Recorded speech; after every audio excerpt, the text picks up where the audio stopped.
The legal action alleges the government has and continues to, on both an individual and systemic level, willfully deny and conceal the risks posed by mefloquine. They're going to argue this is PTSD. But there are telltale signs of mefloquine toxicity PTSD does not have. The drug may be marketed under the brand name Lariam, but Dr. Remington Nevin, a world expert on mefloquine toxicity with Johns Hopkins University in the U.S., has another name for it. I call it a horror movie in a pill for good reason, because the effects of this drug you wouldn't wish on your worst enemy. So far, some 3,000 veterans have expressed an interest in joining the mass tort. 900 have already signed their names to it, accusing the very government they were prepared to die in combat for of poisoning them. So there is government money. There's just no federal government money. Every province administers their own health care. If, like we did in Alberta, we get provinces to recognize it, get that recognized in the legislation, have it a bill passed that says, yep, this is a real thing. Now, next year, when the government has grants, etc., we can apply, create a foundation, apply for grants, use those grants then to make the study. Right. And I think you have the right idea going to the provinces for the recognition first. Once the provinces recognize and start funding this, then it becomes a question of, well, where are you on this one, federal government? Because Veterans Affairs is a federal mandate. So yeah, I mean, it sounds like it's one of those things where, it's not just a battle, it's a war.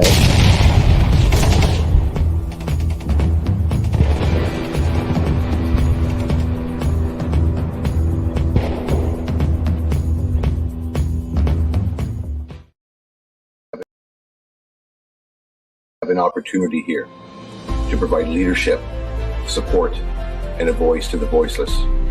The sacrifices that we made during our service do not end here. We carry on. We push forward, and we give hope and inspiration through love, community, and support. Stay free. Rights and freedoms in this country are absolutely everything to me, because I personally know the sacrifice required in order to get them back once they're gone. So, when my brothers and sisters call Stand 2, be sure I'll be there. Legacy media will play their games, right? Like, this isn't about this or that. This is about freedom, period. The only thing necessary for evil to triumph is for good men to do nothing. Brothers and sisters in uniform, whether you're a police officer, military, check your hearts. Look where we're going. Man, wake up. I beg you. If the veterans can't stand up and get a message across to the government, I don't know who can. I don't know. But we're going to give it our best shot. And I think we have a chance to win this and do it. But we need your help. And we need you to come, and we need you to stand too. Thanks for listening, everybody. We'll talk again soon.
Woke pirates, yes, they are mine, sold out to the merchant ships.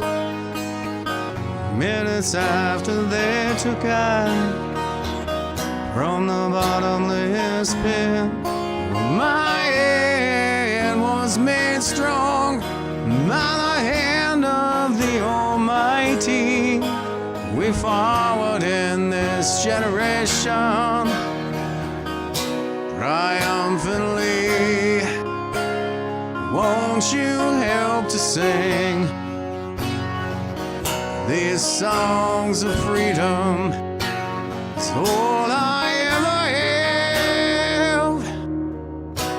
Redemption songs, redemption songs.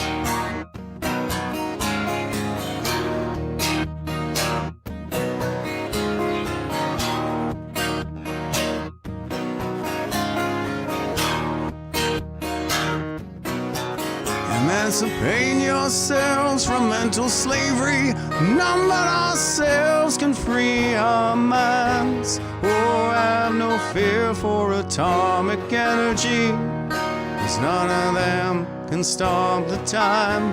How long shall they kill our prophets while we stand aside and look? Some say it's just a part of it. Got to fulfill the book. Won't you help to sing these songs of freedom? It's all I ever have. Redemption songs, redemption songs, redemption songs.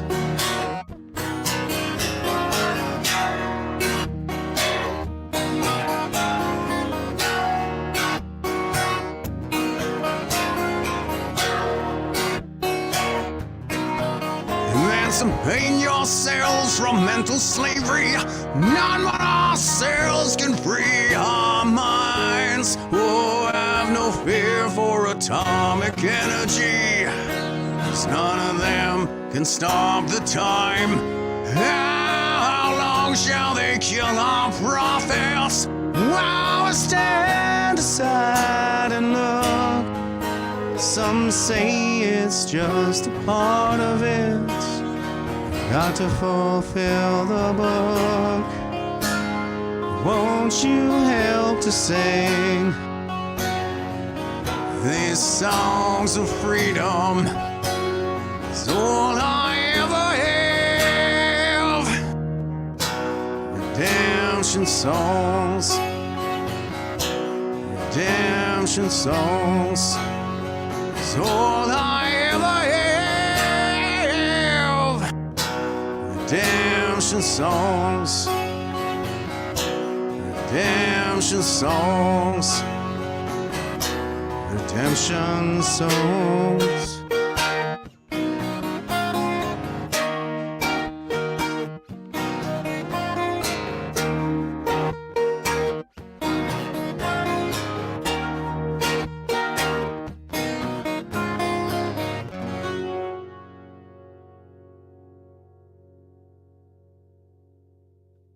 Hey, what's up, troops? Jeff Evely, the Magnanimous GenX'er Male. I'm back with you now on this 28th day of March 2024, and I practice radical candor. All right, so Slabtown Gal, first one on the board this morning over on Rumble, says, good afternoon, all, and giving us a triple slashy right back at you. Garbab says, good afternoon, and gives us the smiley face. Good afternoon to you. Patton537 says, good morning, giving us a triple slashy. And Terry27 says, good morning, bigots, and gives us a triple slashy. Right back at all you guys over there on Rumble. You know, I thought I saw another comment on Rumble there. First one on the board, I could have sworn, was that was Shiloh. I don't know what happened to that comment. Okay, so but I did see you come in there, Shiloh. And here is Brian over on Facebook. He says, blessings from Ontario. Blessings to you too. And Cindy, our most faithful of all watchers, says, good afternoon, Jeff Hartz. Good day, friends. And giving us this smiley face right back at you, Cindy. Patricia says, good morning. I may be back and forth trying to get together with some people in town for the first and giving us the heart. So the first is the big carbon tax protest there. So that's going down on Monday. I'm pretty sure everybody's tracking that one already, but yeah, it's going to be a big one. I think coast to coast, it looks like something going down in every province at all the different borders and stuff like that. So should be off the hook. And Julie says LYKYK. Okay, right on. Giving us the fist bump and the bunch of emojis. Right on.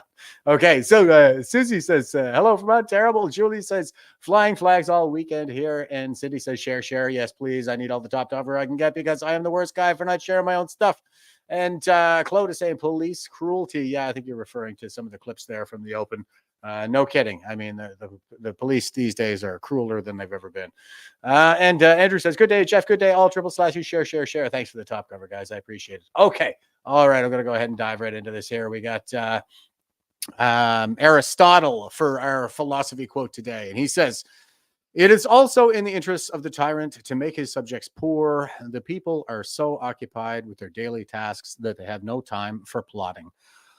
Well, that sounds familiar now, doesn't it? I mean, who can afford to live in Canada these days? And that is why we have this big carbon tax revolt happening on the 1st, because people can't afford to live in Canada these days. And there's all kinds going on out there, but I think up first, we're going to get into some of this stuff about the what happened in Baltimore the other day. But life is about to get a little bit more unaffordable, and it's happening inch by inch. So we got to hold that line, folks. What else can we do but fight back, right? Oh, and here is our meme for the day. And for those of you just listening, we've got a little girl sitting down in a chair here. It looks like it's at a movie theater, and there's somebody bending over in front of her with a big butt crack in her face, and she's turning her head off to the side. And the butt crack is woke culture, and this little girl is trying to watch a movie in peace. Yeah. because they're jamming this stuff in everywhere. And that's why Marvel was such a flop, especially as of late, is because they just kept jamming all that woke stuff in there, cramming it down our throats and making us sick to go to the movies. Okay, here is Jim Ferguson. Oh, what is going on with my whatever this is called, X? Bam. Okay, here's Jim Ferguson. And he says, breaking news, mass casualty event declared in the U.S. A major bridge in the U.S. city of Baltimore has collapsed after being struck by a ship. It is believed a mass casualty incident has been declared, with several vehicles being thought to be on the bridge at the time that it fell into the water. This is a developing story. Okay, so they declared it a mass cas event, but I'm pretty sure they only got, we're only looking at about 6 right now in terms of number of dead. There have been, or it was the 6,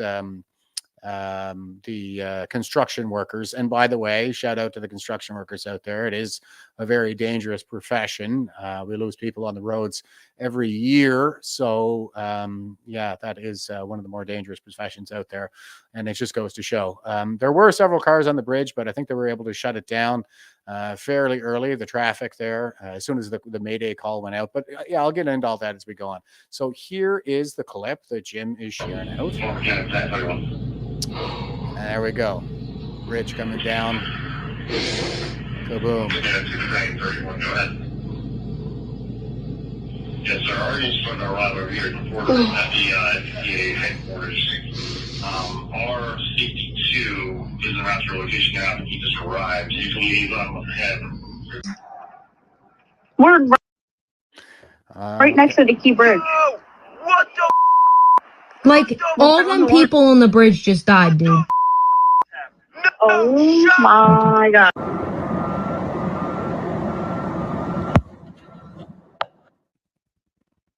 All right. Pretty incredible stuff. I don't think I've ever seen anything like that in my lifetime. You know, I say that, but there was 9/11 after all. But the bridge, this is a bit of a first, a major bridge like this. Okay, here is Joe Biden. And Richard is saying, so Joe Biden, once again confused, asserts that he has traveled over the... Okay, I don't want to spoil it here. He's going to... Well, let's see what sleepy, creepy Joe Beijing Biden has to say about the Baltimore Bridge. At about 1:30, container ship struck the Francis Scott Key Bridge, which I've been over many, many times, commuting from the state of Delaware either on a train or by car. Been in Baltimore Harbor many times. At about Many times. Okay. And he's traveled by train or by car. But as Richard is pointing out here, Francis Scott Key Bridge by train many times, despite the fact that there are no train tracks on that bridge. Yeah, par for the course for Sleepy Creepy Joe. Okay. We're in good hands, folks. Okay. So here is some of the stuff that people have been saying here. And this is Concerned Citizen, and they say Baltimore Bridge. Holy crap. Let's see what all the engineers have to say about this then. Why would there be flames? Surely metal and concrete don't spontaneously combust. Obviously, there would be sparks via friction. Okay, so here is the video that he's sharing out. I'm going to show you, I just showed a video. If you go back, a boat crashed here, but you can see dynamite being let off at every single point. I'm going to do it again. So we have here, charges, boom. Vessels hit for the middle. On the copy before this, you can clearly see it happened 6 or 7 times. I went right down the line showing each and every fire point. But my point to this video is let's not get distracted by this here. Let's keep these videos going like they'd like us to cover, but make sure you put Diddy in it. P. Diddy. I'm going to show you, I just showed a video. If you go back. Okay, so he's showing here, for those of you just listening, he is showing points on the bridge as it collapses. We can see that there are these kind of flash points, and he's pointing to them here. You can see that looks like a flame, and he's showing them at multiple points on the bridge. A couple of people are chiming in already, and Vikram is saying Baltimore is probably sabotage or gross negligence. Done on purpose is my spidey sense, as Alien Believers. And Alien Believers again says as 9/11. Yeah, I don't know if you're a regular listener or not, but I actually don't think that 9/11 was an inside job. I think it was a terrorist attack, and I think that the Twin Towers and Tower 7 collapsed due to fire. I did a couple of streams on this here before where I kind of dove into a lot of the science around it and stuff like that. But I'm a skeptic. I'm a skeptic first and foremost. Extraordinary claims require extraordinary evidence. And so that's what I'm always looking for, is whether there is sufficient evidence to support the claim being proposed here. So right now, this guy's talking about dynamite on multiple points in the bridge. Marty up north is here saying, because I'm a sucker for abuse, I slowed the video down to 1/4 speed and added markers where I see suspicious flashes. And note that power cables would run on top of the bridge on the main deck and probably under the deck. Okay, so here's Marty up north, and he seems to be very suspicious of these different points that are apparently igniting as well. So he slowed the video down a little bit. Let's have a look.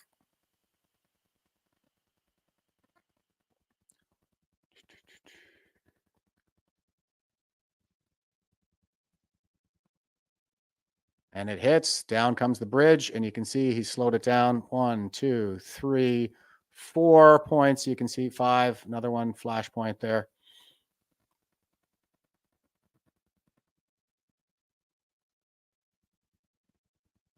All right, and the bridge comes down. Now, I'm going to go back one here, and I'm going to show you Concerned Citizen again. There is a community note on this, and he says, it says, any bridge of this size has electrical cables running along the top to power lights, etc. Tearing live wires causes arc flashes. And if we go to Marty's video again here, and Marty up north, like I find that he has some really good takes most of the time. But not this time. So, but this is something that a lot of people are talking about. They're talking about this being a controlled demolition, which is a term that I think first entered the popular lexicon around 9/11. But 9/11 was not a controlled demolition. I've shown that a couple of times on the live stream here. And okay, so here's the first flashpoint. He's circling this one. And what I want to show here, just so everybody's tracking, is we have the cargo ship coming in. It's hitting the main pylon. There's a load-bearing pylon, so essential for supporting the bridge. They come in, hits that happens, okay? And you can see the bridge starts to crinkle almost immediately. So here it comes down a little bit, a little more, and bam. Now we've got this flash showing up here. So if the flash were dynamite that is causing this bridge to collapse, then would we expect to see it before or after the bridge starts to collapse? Well, we would expect to see it before, right? But that's not what's happening here. We see that the ship is hitting the pylon and the collapse starts, and it's coming down, down, down, and there's the flash right there. That's what he's going to circle, okay? And then we'll go continuing the collapse. You can see he circles that one. And there's another one up here, another flash there. But again, the bridge is already collapsing. So if the flash is causing the collapse, then you would expect the flash to come first and not the other way around. And then there's another one down here. This one is key. He circles this one here. So if this is dynamite, this is what we're proposing happen. This part of the bridge is coming down right on top of the cargo ship. It hits the cargo ship. It starts to break and then flash, right? So does that sound more like an explosion that is causing the collapse, or a collapse that is causing arcing on these power lines? Well, I know what I think. I think it's power lines. I think it's the arcing, just like the community note says. And the video evidence seems to support that. And as you can see, like, I'm going to put this bridge back up here again. As you can see, like, there are these clearance lights. These are for aircraft and to make sure that they don't hit the bridge when they're flying through here. So they have all these clearance lights along the top of it. So those clearance lights require power. So we would expect to see power lines running along the top of the bridge in order to power those clearance lights. So yeah, I find that community note is very satisfying in terms of what we're seeing here. So not a controlled demolition.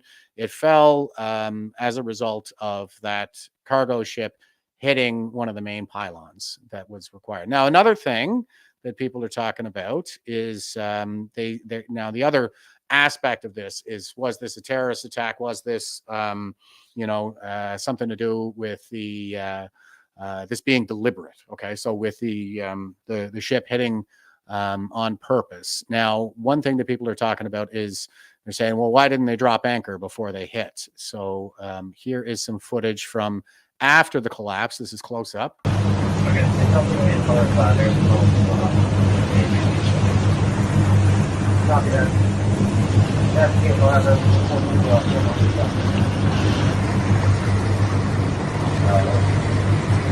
Okay, and what they're zooming in on here, this is the anchor. Back it up.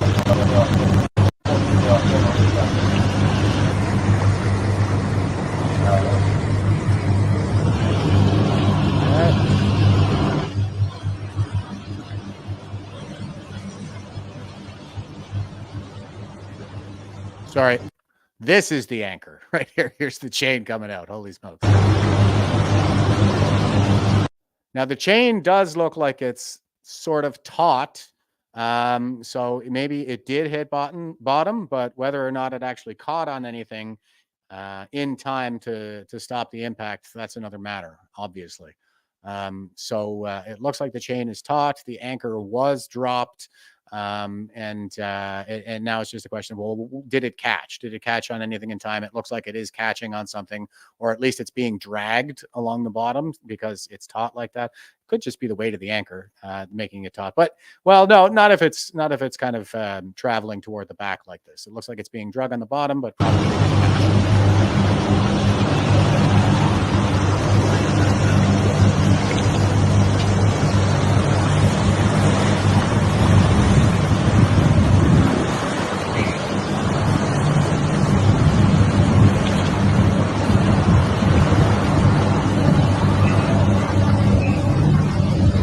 All right, so that's what it looks like up close. So that was another that's an issue, I think. Like if you're going to put forth the claim that this was done on purpose, then why would somebody purposefully driving a cargo ship into the pylon of the bridge drop anchor before they did that, right? Because the anchor would impede their ability to hit that bridge and have any kind of an impact to it. And Terry over on Rumble is saying, I challenged little Miss Laura Logan. She got pissed off and changed her name to Karen. I'm going to get into that in a second. I saw what Laura Logan was putting out there, and she was on War Room with Steve Bannon yesterday too. So we'll talk about that here in a second. Okay, here is here is Lara Logan here. So Lara Logan was on, like I said, she was on the War Room with Steve Bannon there yesterday, and she's putting forth this idea that this was the result of a cyber attack. Lara is saying, "Welcome to the world of cyber terrorism."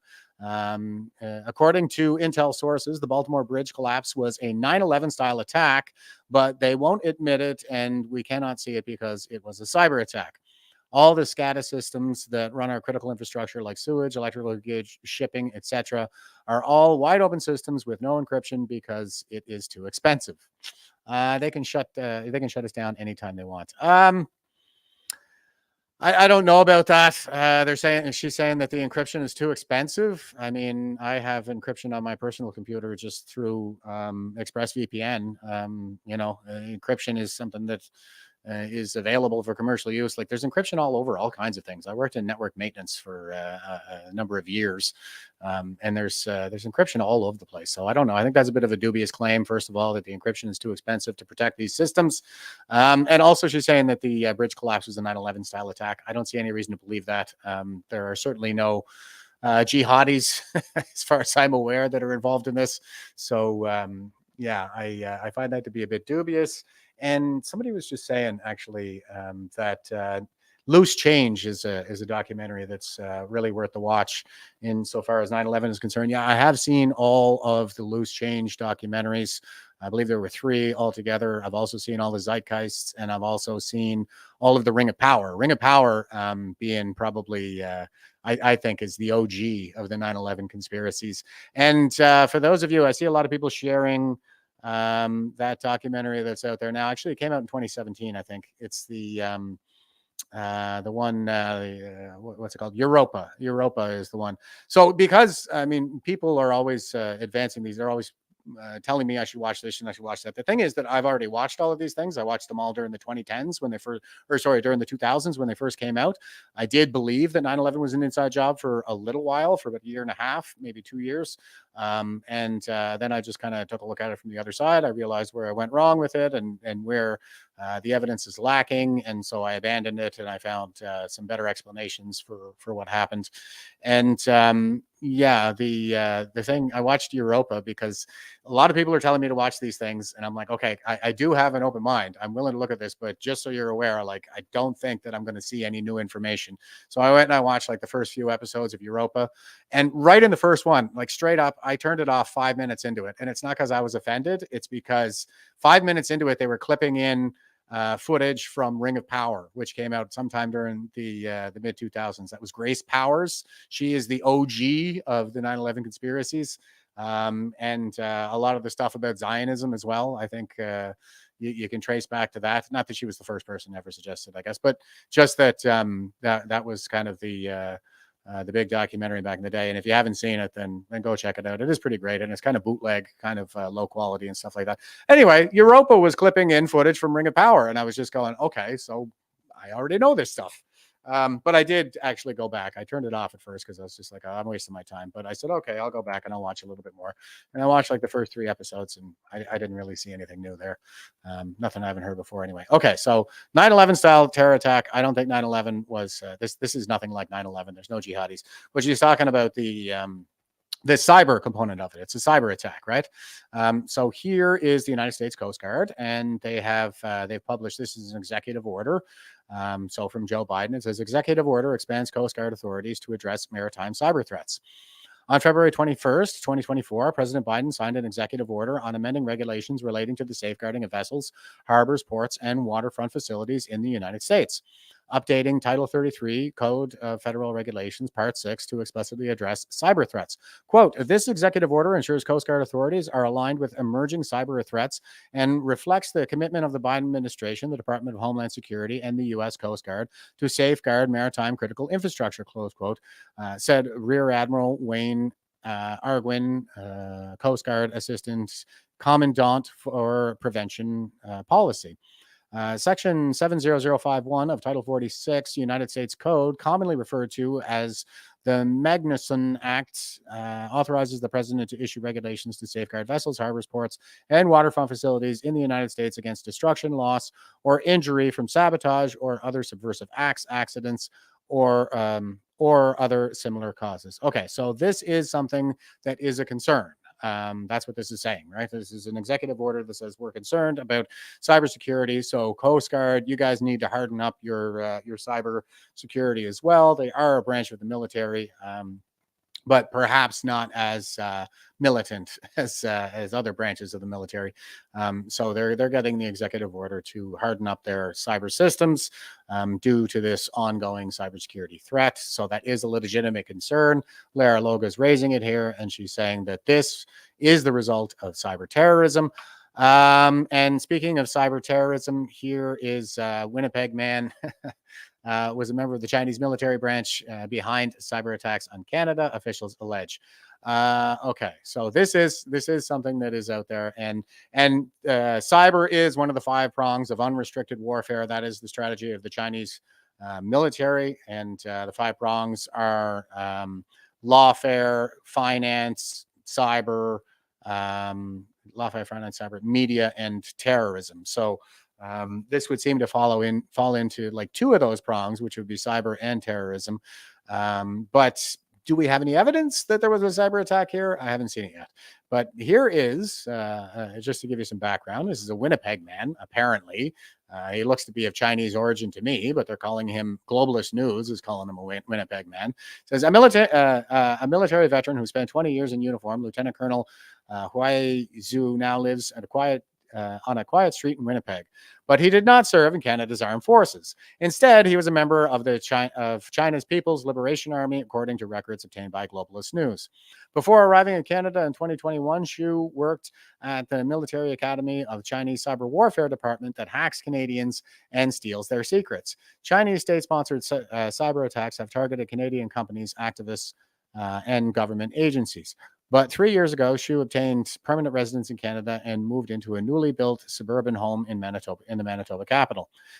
Questioned by immigration officers when he landed at Vancouver Airport, the 43-year-old said he and his wife left China because, quote, the air quality was getting bad, close quote. Quote, the internet, we found out that the air quality is better in Canada, close quote. Yeah, okay, buddy, whatever. He denied involvement in or knowledge of China's cyber warfare and espionage programs and insisted he was only a PLA instructor. But the Army School in Henan, where he taught, is the training center for the PLA hacking units that target Canada and the United States. It is also on the Canadian government's list of, quote, research organizations and institutions that pose the highest risk to Canada's national security, close quote. In addition, it has been rated a, quote, a very high risk due to its record of training, signals intelligence, and political warfare officers and carrying out offensive cyber operations, close quote. Shu's wife worked at the same PLA facility as a language instructor.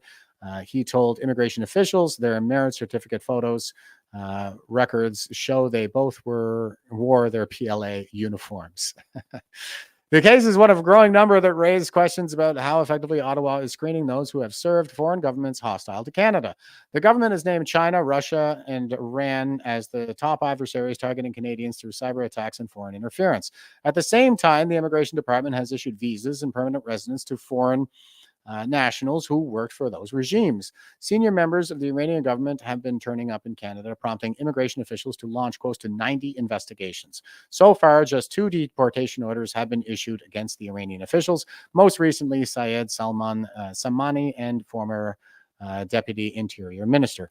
The government has also struggled to keep those tied to the Chinese PLA, which has so many veterans in Canada that in 2018 they formed a nonprofit society, although it has since been disbanded. Last month, the government tabled documents on another Winnipeg couple whose ties to the PLA, who were fired from Canada's infectious disease laboratory over their extensive ties to Beijing. Quote, it is very disappointing for me, close quote, said Mehmet Toti, executive director of the Uyghur Rights Advocacy Project, an advocacy group for China's Uyghur minority. China has been mounting increasingly sophisticated cyber attacks against activists who have been targeted with phishing emails, malware, and spyware, Toti said. Knowing that members of the same government targeting them are living in Canada has left activists in fear, he said. Quote, this is a national security issue, close quote. Cyber attacks against Canada. Shu's case is notable because he spent most of his military career at the PLA Information Engineering University, PLAU. The PLAU is China's only military academy for cyber and electronic warfare and is reputed to be a center for information warfare research for the Chinese military, close quote, a Canadian federal court judge wrote last month. Until 2016, the school operated under China's cyber espionage branch known as the Third Department, or 3PLA.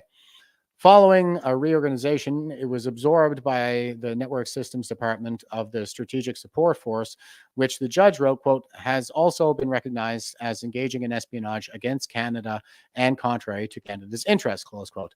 The PLAU could not be reached for comment, but the Australian Strategic Policy Institute wrote that the university is known for its research and training on hacking. Quote, PLA experts have described IEU as the sole military academy for the cyber and electronic warfare arms of China's network electronic forces, close quote, it said.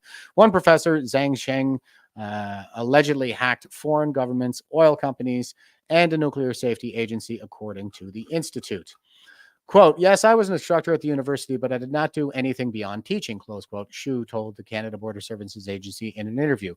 But the CBSA has argued that his role supported the work of 3PLA, which, quote, is responsible for numerous instances of espionage against Canada, close quote. Quote, but by working as a lecturer at that university, Mr. Shu provided material support to the ongoing activities of the Third Department by contributing to the training and recruitment of soldiers that would go on to work in the Third Department, close quote, the CBSA argued. According to Brent Arnold, a cybersecurity expert and partner at the law firm Gowling WLG, Beijing is the primary state cyber menace that Canada faces. Quote, China is the most strategic, most coordinated, and most resourced, close quote, he said. Quote, they are best positioned to be the real threat, close quote. The PLA Strategic Support Force is responsible for cyber warfare, including cyber attacks and electronic warfare, he said. Quote, overall, China's cyber forces are a combination of military units, government agencies, and affiliated groups, all contributing to the country's cyber warfare and cyber defense capabilities, close quote. The federal government's 2023-24 National Cyber Threat Assessment said the cyber programs of China, Russia, Iran, and North Korea pose, quote, the greatest strategic cyber threats to Canada. Quote, the PLA attached great importance to information-based warfare, close quote, Xu told the CBSA in an interview. Quote, when it comes to information warfare, it has two aspects. One is to protect yourself. The other is to destroy your enemy. Trained by Russia. Okay, I'm gonna leave it there for that Globalist News article. So, yeah, China is the primary cybersecurity threat out there. Obviously, Russia is one as well. And those were the two main actors, as far as I can recall, when it came to just, whatever I was aware of during my military career. And it has been Russia more historically, but since about 2015, China has become more organized, more resourced, like it says here in this article. And Xi Jinping rose to power in about 2013, so that seems to coincide with that. They've gotten a lot more aggressive and coordinated in cyberspace. And they're attacking Canada, and you can bet that they're attacking the United States as well. And another update here. Here is this is Sam Cooper. He's doing an interview with this guy, and this is on the Wuhan coronavirus. This is also happening in Winnipeg. There was the Winnipeg lab leak that we've been tracking here from the very beginning. So here we go.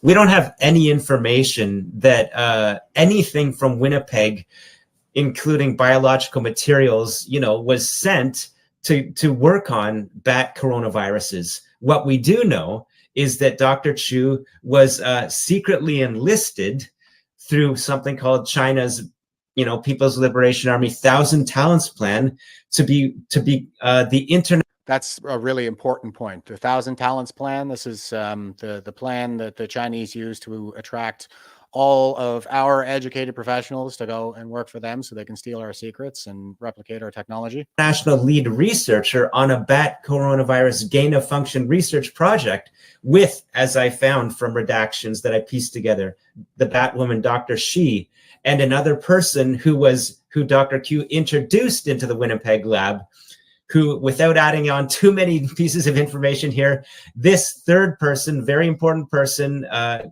Wuhan senior technician, is caught trying to walk 10 vials from Dr. Chu's lab room in Winnipeg out of the Winnipeg lab in October 2018. So just a quick update on that. And I did do a couple of deep dives on this as well. That is the Dr. Q, who was one of the two who were escorted out of the Winnipeg lab. And she was the only Chinese national who was working in a level 4 biosecurity lab anywhere. So the Chinese do appear to have been leveraging us for their Wuhan coronavirus lab research. And we can see that Dr. Q was involved early on and may have actually been involved in standing up the Wuhan coronavirus lab in the first place, using her expertise that she gained through our level 4 biosecurity lab. And she transferred Ebola to them. And she worked on Ebola with Jean Chrétien's brother in 2014. So what a freaking mess. Okay, and also on that front, in terms of the Chinese interference into our democracy, here's CTV News. A patriot, not a traitor. Former Mountie accused of being an agent for China. Former Mountie William Madger has made a career out of deception and dancing on the edge of danger. As a young officer, he nearly died after being jumped from behind and smashed repeatedly in the head with a steel bar. After transitioning into undercover work, Madger was planted in the same cell as Air India terror suspect. He infiltrated the Medellin drug cartel and was warned he was hit on a hit list after a $100,000 bounty was put on his head. His subterfuge maximized his easygoing demeanor and a commerce degree from St. Mary's University, allowing him to pose as a clean-cut expert in money laundering. This work in the shadows came in handy when he was tasked to run the BC office of the RCMP's Financial Crime Unit before retiring in 2007. Now Matcher is accused of being a foreign agent for China and charged under the Security of Information Act, the law used in Canada to prosecute alleged spies and turncoats. Quote, I'm a patriot, not a traitor, close quote, Matcher said in an exclusive interview with CTV National News in Toronto. Quote, I'll stand in a courtroom, I'll take a polygraph, and I'll challenge any of these people making the accusations to take a polygraph, close quote, he said. The charges stem from Matcher's time in Hong Kong, where he has lived for nearly 2 decades after retiring from the National Police Force. Since moving there, Matcher said he has worked with Chinese investment banks and law firms to recover stolen assets that were being laundered overseas. In 2016, he co-founded an Emidir, a corporate asset recovery firm based in Hong Kong. Sounds a lot like Thousand Talents, right? And this is something like Jean Chrétien went to live there, and John McCallum, who was the ambassador to China, he's making all kinds of money off them now, working with them. So this is part of their, I think, Thousand Talents elite capture strategy, where they get a bunch of turncoats from us to help them sabotage and subvert us. In his hour-long interview, Matcher said that he was aware the RCMP were investigating him and flew to Canada from Hong Kong last July to, quote, deal with the issue, close quote. Quote, obviously I miscalculated because I was arrested. I thought the truth would set you free, close quote. Instead, Matcher was taken into custody and spent weeks in the same Burnaby jail where decades earlier he shared a cell with Air India bombing suspect Repidan Singh Malik in order to tease out information. Well, that is coming full circle now, isn't it? The irony. And we got a couple other headlines here. It says the matter of national security, of course. Operation Fox Hunt, they're mentioning that here. Operation Fox Hunt is the reason that we have those Chinese police stations here. They say that they're going after lawbreakers like international Chinese criminals, but of course they're using it to round up dissidents and go after any whistleblowers in the Chinese diaspora. So, but this is where we are now. They seem to have all kinds of turncoats all over the place. And that's part of the strategy too. Elite capture is perhaps more a strategy of the not the PLA so much, but the CCP specifically. Their strategy is blue, gold, yellow. Blue is for hacking, gold is for bribery, and yellow is for honeypots, blackmail, that kind of thing. So they tend to engage in these influence operations and attract talent through their Thousand Talents program. Get our people working for them. Okay, and here is True North. China won't back down on takeover of Canadian mineral companies, says ambassador.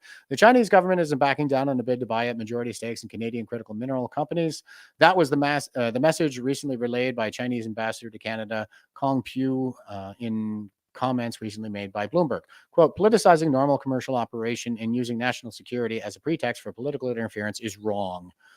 China has expressed firm opposition to this. We will continue to do business on the basis of mutual respect and mutual benefit, close quote, said Kong. Kong told the outlet that Chinese investors will continue doing business as usual and make bids for resource companies specializing in critical minerals abundant in Canada, including lithium, graphite, copper, and other rare earth elements. Dominating the critical mineral market is a key strategy for China to gain a competitive advantage over its economic competitors, as the minerals are used in manufacturing microchips in electronics and digital technology. Trudeau has signaled support for a critical mineral and divestment strategy to counter China's push for access to the Canadian market. Now, that would be astonishing if he actually did that. In partnership with the U.S., Canada established a critical mineral list to protect, quote, supply chains from critical minerals needed for important manufacturing sectors, including communications technology, aerospace and defense, and clean technology, close quote. Additionally, the Canadian Security Intelligence Services has warned the Canadian government that foreign investments into Canadian resources was a key security risk. Quote, while the vast majority of foreign investments in Canada is carried out in an open and transparent manner, a number of state-owned enterprises, SOEs, and private firms with close ties to their government and or intelligence services can pursue corporate acquisition bids in Canada or other economic activities, close quote, claim CSIS. In 2020, Ottawa also prevented the acquisition of TMAC Resources' Hope Bay mine in northern Nunavut after launching a national security review into Shandong Gold's attempt to purchase the company. Despite this, several Chinese companies are continuing to make bids to buy stakes in Canadian copper, gold, and lithium projects, including Zijing Mining Group, Gangan Lithium, and Yantai Gold. Yeah, okay. So this is part of the economic strategy. Like I said, the finance is one of the 5 prongs in the unrestricted warfare strategy. And they have that whole BRICS alliance now. And if they release a currency, we might be in a lot of trouble. But the effort to crash the American dollar, I think, it's going to have global impacts. And what the Chinese are doing here is they're buying up all these hard assets, rare earth minerals, and actual, physical resources, so that they're better insulated from a crash of the fiat currency system. Okay, and we do have people looking into this, folks. So here is the public inquiry into foreign interference, March 27th, 2024. So just from yesterday, here is the public inquiry kicking off, and their Canadians are on the job. Here we go. To remember that although already met. Wherever you are, I welcome you and thank you for your interest. Okay, I think I got this all stuff. Order, please. Alors, s'il vous plaît. This sitting of the Foreign Interference Commission is now in session. Commissioner Hogue is presiding. Cette séance de la Commission sur l'ingérence étrangère est maintenant en cours. La commissaire Hogue préside. The time is 9:30 a.m. Il est 9h30.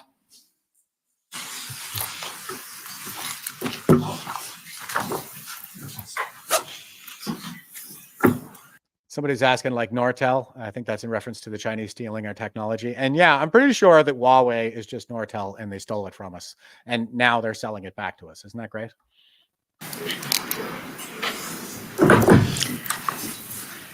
Alors, bonjour à toutes. So hello everyone. So today marks the opening of the second set of public hearings of the public inquiry into foreign interference in federal electoral processes and democratic institutions. I would like first to mention that these hearings are being held on the traditional territory of the Algonquin Anishinaabe people. Okay, there you go. So starting it off with a land acknowledgement, which I think, of course, that this is all part of the communist psyop to weaken the West from within, to make us stop believing in ourselves, so we'll just give up the fight. And the whole idea here is that, the people who built this country have no right to the land. They're undermining this idea that we even belong here. I don't know where the hell we're supposed to go. What do you want me to go back to England? Because that's being overrun by migrants right now as well.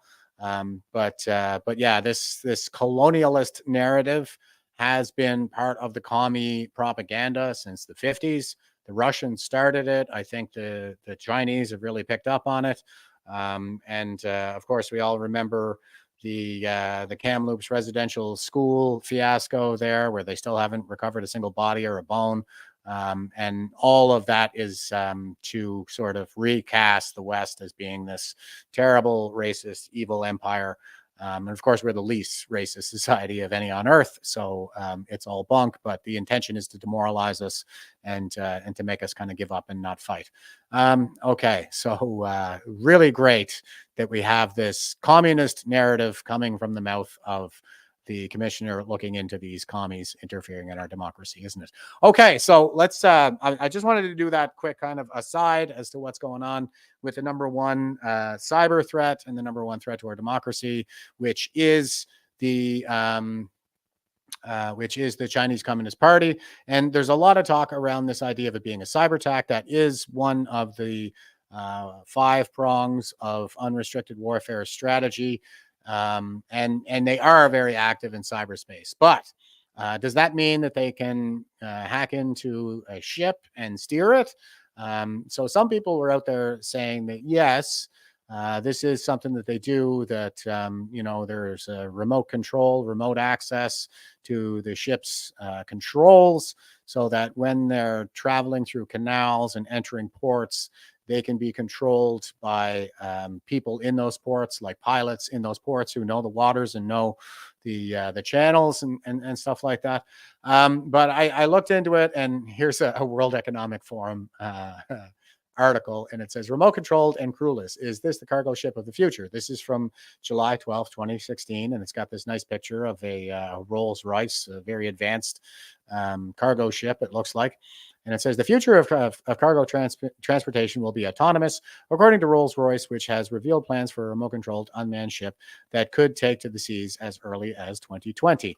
Now, so this is something like, this is a concept.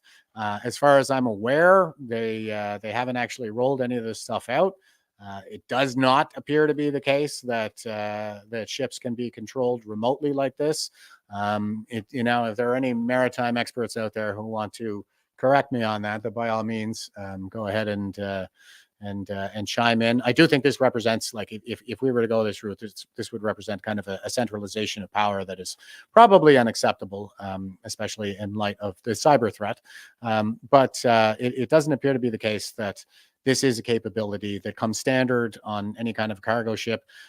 This is a concept, and as we can see from this article here, they're marketing it. They're excited about it, but it doesn't seem like it's actually hit the water yet. So I don't think that it is the case that the ship was the subject of a cybersecurity attack that allowed the hackers to steer it into a pylon. That doesn't appear to be an option that's available to them. And here is Frank Willems, and he says, I'm a maritime pilot in the port of Rotterdam in the Netherlands. I pilot this type of vessel. Vessels occasionally do have engine or steering gearing failures. If it does, an uncontrolled turn to port or starboard might occur. To claim it was a cyber attack is unfounded. So he's saying that, yeah, when you lose power like that, if you have an engine or steering gear failure, it could go into an uncontrolled turn. And somebody was just asking a question there about the turn itself. Now, I saw somewhere, I don't think I have it lined up here, but I saw somewhere that there might be some like they might be equipped with this kind of auto steer. Like if they were to lose power, it would steer to the starboard, because they would always dock on the port side. So in order to avoid the port, if in the event of a power failure, it would steer starboard to get away from the port. I don't know if that's necessarily the case, if that is a feature that comes standard. But the uncontrolled turn, I think, in the event of a power outage is quite plausible. All right, here is Surveillance FBI Van Dam, and they're tweeting out, Baltimore Bridge update, video upscale of the analysis shows some interesting details. The second power failure occurred while the ship was turning, causing it to overshoot the turn. The traffic suddenly stopped corroborating the report of the ship's crew alerting authorities. So the story right now is they ran into trouble. They put out the call for Mayday. You can see that some traffic is still going on the bridge. It's like 1:30 in the morning, don't forget.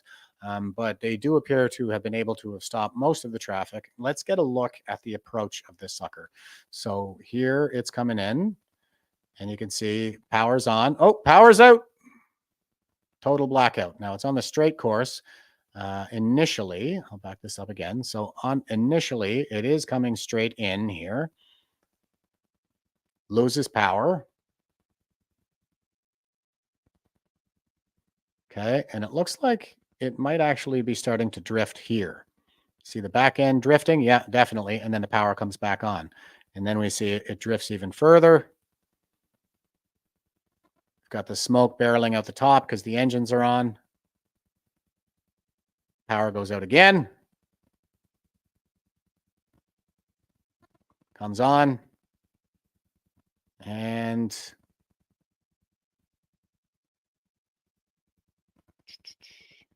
here it comes.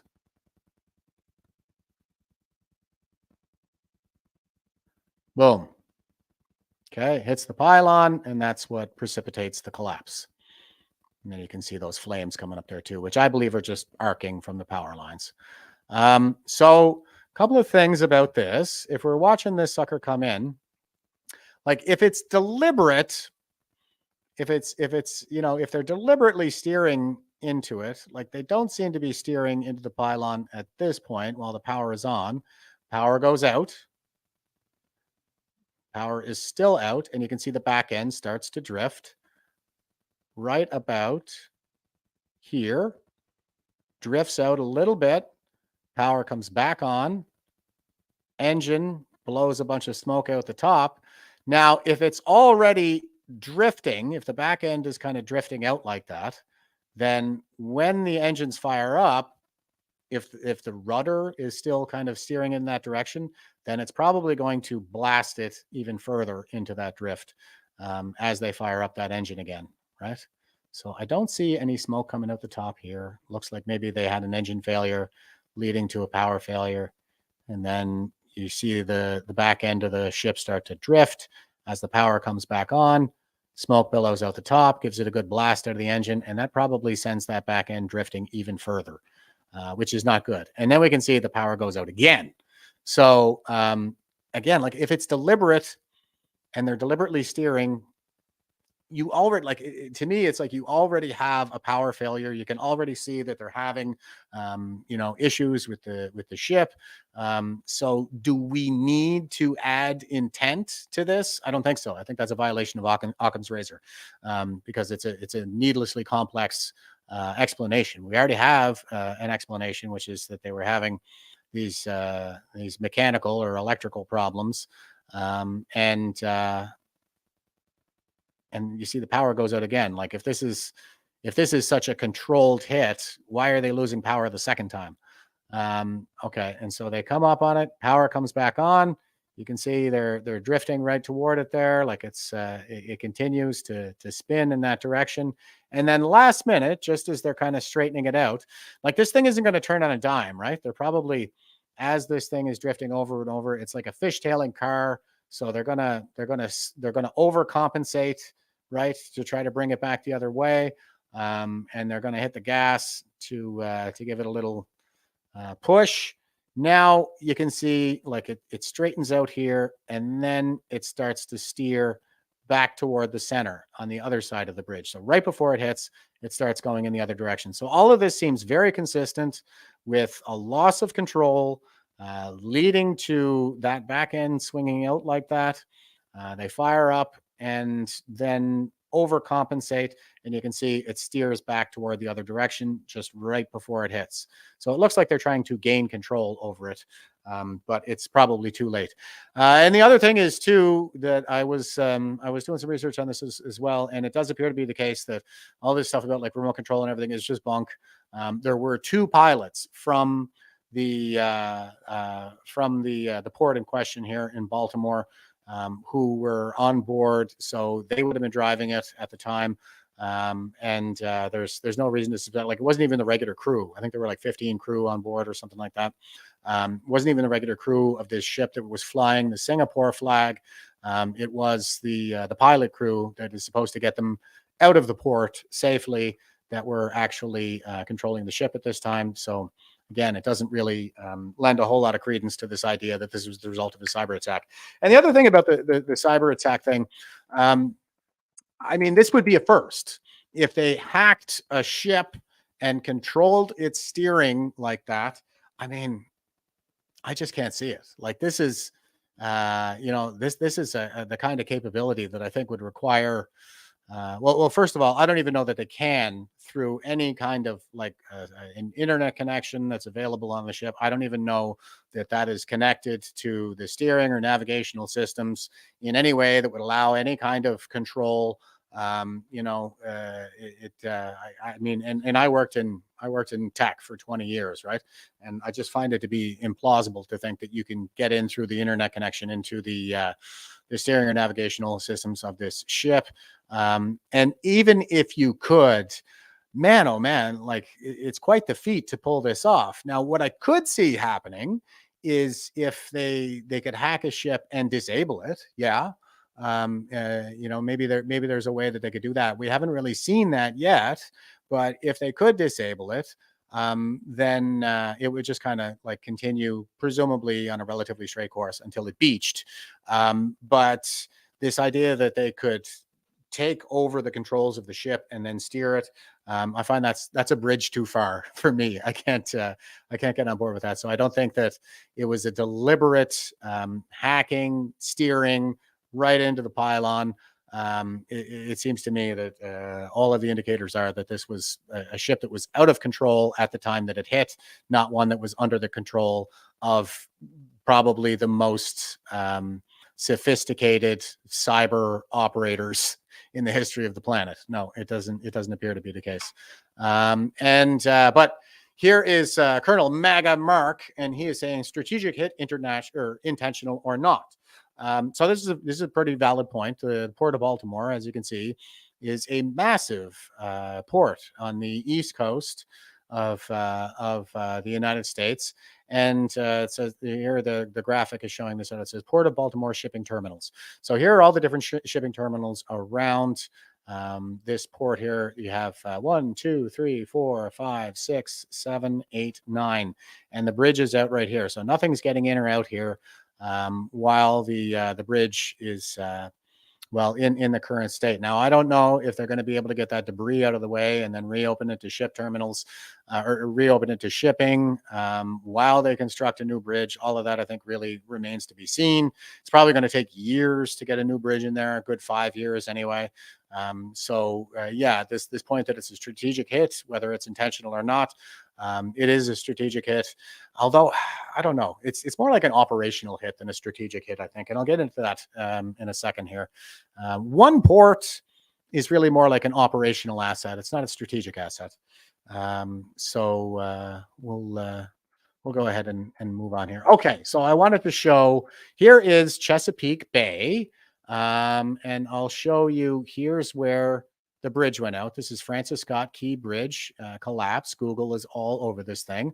So here's where the bridge is. This is the Baltimore port that we're talking about here. There are all these different ports within this little body of water here. Here's where the bridge is. So if there's nothing coming in or out here, then what is that going to impact? Well, it's obviously going to impact Baltimore. But if we just kind of zoom this out a bit, like take a look at this. Like this is where the Baltimore port is. And then this is Chesapeake Bay. Okay. So Chesapeake Bay goes all the way out to the ocean. And you can see like there is water access to Norfolk, to Richmond, Newport, well before you even get to Baltimore. And before you get to Baltimore, you still have sea access to Washington, D.C. There's also like there are all these smaller waterways. Okay. There are going to be ports all over the place going all the way up here. It's really just Baltimore that's impacted in terms of the shipping. Like it's a major shipping terminal, obviously. But look, you don't even like, even if you don't go to Chesapeake Bay, like even if they took the bridge out down here at the entry point to Chesapeake Bay, that would be a hell of a lot more impactful than just Baltimore alone. I mean, if you're going to take a bridge out and stop access to the ports, you think you would do it down here at the entrance to Chesapeake Bay. That'd be a hell of a lot more impactful. And also like there's the Delaware Bay up here that's a little further north, and you can get into Wilmington. You've got Atlantic City right over here, and further north, you've got New York. So like there are all kinds of shipping terminals, ports that are all over the place in Chesapeake Bay alone, let alone with the Eastern Seaboard. So I don't really see it as being such a massive hit, at least on the strategic level that some people are making it out to be. It's probably not going to be like as massive an impact to the shipping as people are saying right now. Now, here's the Chesapeake. This is ports.com, Chesapeake Bay Ports. So this is their own information here. You've got the Port of Alexandria, Hopewell, Dapa, News Marine, that's Newport, Cape Charles Harbor, Port of Sparrows Point, West Point, Port of Havre, De Grasse, Port of Baltimore. So there's the Port of Baltimore, Port of Yorktown, Point Harbor, Port Norfolk, Annapolis, Marinas, Virginia, and Covington. So out of 1, 2, 3, 4, 5, 6, 7, 8, 9, 10, 11, 12, 13, 14, 15, 16 ports in the Chesapeake Bay alone, the Baltimore port represents one of those, one of 16 ports in Chesapeake Bay, not the eastern seaboard. So it's a big hit. I don't want to minimize it or anything like that, but I think maybe some people are just kind of freaking out when they will be able to compensate for this. I think there will be. Okay. Now, anything else I wanted to talk about on the technical side of things? I don't think so. When it comes to the ship, like some folks are saying, Tony's over there saying one engine full on, one gone. Yeah, that could be the case too. But we need an investigation. I'm just trying to encourage everybody to apply a little bit of skepticism and wait for the facts to roll in. This is still very fresh. We need an investigation. And Laura Loomer was saying that she has sources in the intelligence community that are saying that this is a cyber attack. I don't know why they would be saying that. I mean, I would need to know the reasons that they're saying it's a cyber attack. Do they have, the cyber forensics to support that? Is it because there's, they're monitoring the networks and they can see that there was an attack happening at that time? I don't know. All she's saying is that she knows people who are asserting that this was a cyber attack. I don't know on what basis they're asserting it. And of course, they're all anonymous sources. So I'm going to maintain my skepticism with regards to the cyber attack. All of the indicators that I see right now are well explained by an accident, by this being a tragic. Oh, did I get it wrong? Terry is saying Lara Logan. My bad. I did say Loomer, didn't I? Yeah, Lara Logan. But there is a Laura Loomer out there as well. But Lara Logan is the one who is putting forth this idea that it was a cyber attack. And there she is there, Lara Logan. She says, welcome to the world of cyber terrorism. According to intel sources, the Baltimore Bridge collapse was a 9/11 style attack. Like right off the bat, I'm going, what do you mean by 9/11 style attack? Because there's a narrative around 9/11 being a false flag. And I mean, I've debunked that here already. I don't believe that. So I don't find that Lara Logan's assertion that this was a cyber attack is credible as of yet. I haven't seen any evidence to support that. All of the evidence seems to indicate that this was a very unfortunate accident. And again, she was asserting a lot of this stuff about the this is going to devastate shipping in the United States, the cargo shipping. I don't see that either. It's one port out of 16 in the Chesapeake Bay, and you got the rest of the eastern seaboard there. I think there's going to be some expense associated with it, and it's going to make things a little bit more difficult, but it's not insurmountable. And what is going on here? Well, we're in a fourth turning, so let's not forget that, like, in a fourth turning in the crisis era, it's a leadership crisis. It's a management crisis. And a lot of the things that it seems we used to be able to do, we're not able to do anymore because the people in charge have no idea what they're doing. And they're corrupt and tend to just gloss over a lot of problems and tell you to do it anyway. That was my experience in the military for 20 years. But here is just a reminder. It says Boeing manufacturer faces new scrutiny after multiple audit fails. 6:02, turning now to your top stories this morning. First, there's new concerns about quality control at Boeing. The airplane maker is facing new scrutiny after reportedly failing dozens of audits. And overnight, another disturbing development, a Boeing whistleblower has been found dead of an apparent suicide. ABC's Lionel Moyes reports. This morning, new concerns about quality control at Boeing. The New York Times reports the company has failed 33 of the 89 audits the FAA conducted after a door panel blew off in mid-flight on this Alaska Airlines plane in January. Investigators later found 4 bolts were missing. Following the incident, the FAA took immediate action to increase its oversight activities, and we will continue to put safety first. The FAA also conducted 13 audits of Boeing supplier Spirit Aerosystems. 7 reportedly resulted in a failing grade. The Times say documents show the FAA observed mechanics at Spirit using a hotel key card to check a door seal, and Spirit mechanics applied Dawn soap to a door seal as lubricant.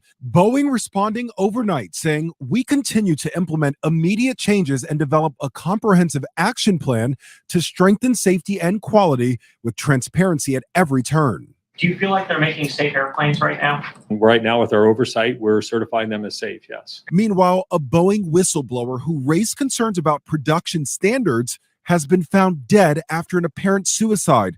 The body of 62-year-old John Barnett, a longtime Boeing employee and quality manager, was found in Charleston, South Carolina, where he was being questioned in a case against Boeing. Barnett told the BBC in 2019 that workers deliberately used faulty parts on the production line. Boeing denied his claims. In a statement, Boeing said, "We are saddened by Mr. Barnett's passing, and our thoughts are with his family and friends." Lionel Moise, ABC News, New York. Okay, so just gross ineptitude, the highest levels, is going to lead to exactly these kinds of accidents, tragedies, that kind of thing. And we know that we have gross ineptitude at the highest levels. So this idea that this was the result of a calculated effort by highly competent people, I find it strains credulity. Like, we already have a pretty reasonable explanation for why things are falling apart. It's because of the management crisis. It's not because of a global conspiracy or any sign of competence anywhere. And here's another reminder here. New details on East Palestine, Ohio, toxic train disaster. Everybody remember this? There was a train derailment in East Palestine, Ohio, and the massive mushroom cloud of chemicals. And Joe Biden wouldn't go to East Palestine. Apparently, he's already been to Baltimore, but he didn't go to Palestine for the longest time, and that's entirely because Baltimore is in Maryland, and so they vote Democrat, and East Palestine is in Ohio, and they vote Republican. So that's it goes to show you what kind of a man Joe Biden is. But here we go. Here is the East Palestine update. This morning, an NTSB hearing is underway to understand what went wrong in the catastrophic Norfolk Southern train derailment in East Palestine, Ohio in February. One first responder detailing the chaos at the scene, testifying he didn't know the train was carrying toxic chemicals and his team did not have the proper equipment. It was dark, the fire. So didn't know, didn't have proper equipment. All very much, I think, speaks to the level of ineptitude in management. There was no possible way to determine what was, on fire and what cars were derailed. Early on, it was determined a wheel bearing failed moments before 38 cars derailed and caught fire, releasing hazardous chemicals. Many residents were evacuated, but even after months of being back, many fear for their health. I feel like people that might want to get out can't get out. I feel that just people are afraid for their own safety. The hearing revealed concerns by the train's engineer about the size of the 150-car train, but those worries were allegedly ignored by the yardmaster, who told him this is what they want. The hearing also focused on the toxic fumes ingested by... So do it anyway. I have safety concerns. I'm not really sure about doing it this way. And they say, yeah, you go ahead and you do it anyway. Residents and first responders. I'm concerned about not only my responders, but everybody around for long-term health concerns. Hopefully we don't find anything. Unfortunately, we probably will have some that will. Later today, the hearing will focus on safety measures along the tracks. It could take another year to finish the investigation. Hi, everyone. George. Okay, and so another thing they mentioned there was that the train derailment was due to a failed wheel bearing. So we see failures on the aircraft, we see failures on the trains. It's across the board, ineptitude in management. A lot of these things that we've taken for granted in decades past, like we're just not able to do them anymore because we're in a fourth turning. But there is a beginning and an end to a fourth turning. And Terry was just saying, Yep. Count on incompetence first. Malfeasance might well follow. That has been my experience, is that the corruption and malfeasance are for the purpose of covering the ineptitude. Most like everything I saw basically in my military career, it was just very well explained by ineptitude. And then there tends to be a cover up. The cover up is for the purpose of covering the ineptitude. The Hanlon's razor is something that I advocate for a lot here. Never attribute malice where ineptitude will suffice to explain human behavior. And that's kind of what I'm seeing here, is if you just consider, well, is ineptitude, does it explain what's happening here? Yeah, I think it does. And so there's no conspiracy required. There's no need to get into all of the cyber threat and the hacking unless you have evidence for it, like direct evidence of a hack. And a couple more comments here over on Rumble. And Terry was also saying the rudder is only effective while props are actually turning. You need them pushing water. Yeah, I believe that. That is another explanation that I saw too, is the engines are out. So the engines aren't pushing water over the rudder. And so it becomes ineffective. And I'm just going back to the video again here, where we see the power outage. And by the way, like this video is sped up. It's a very slow moving vessel, but the video is sped up so that we can kind of get a sense of what happened in a shorter time frame again. But yeah, I'm going back to the video here. You can see power is on, power goes out. And then as the power is out, it gradually begins to drift at the back end. Okay, so I think it's just drifting in the water here. Like you say, the rudder is ineffective because the power is out and the engines are not running. And then as it fires back up and we get the engines on here, I think it just makes things worse. It makes that uncontrolled turn even worse. They overcompensate, straightens out, and just begins to turn away from that pylon just before it hits, but it's already too late. So it seems to me that yeah, there's no reason to believe that this was the result of a cyber attack. Okay, unless Laura Logan wants to produce some evidence for that. Okay, so yeah, that's East Palestine. Now, another one of these things, there's this idea that this is a strategic hit, that this is going to be economically devastating. I think there is a concern that I share, that we're looking at something like death of 1,000 cuts coming from the Chinese Communist Party at this point. I just don't think that this is one of those cuts. And cyber attacks tend to go after, military networks. They go after financial centers. They go after our pensions, those kinds of things. This idea that a cyber attack could be used to steer a ship, I find to be dubious. But there is a concern because the bridge is out and they need that bridge to transport hazardous materials, because the only other way across that bay is through tunnels.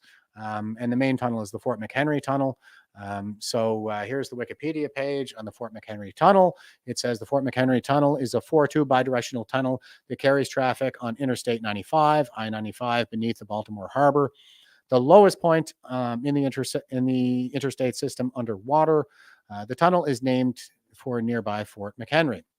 And then it goes into something about the construction and blah, blah, blah.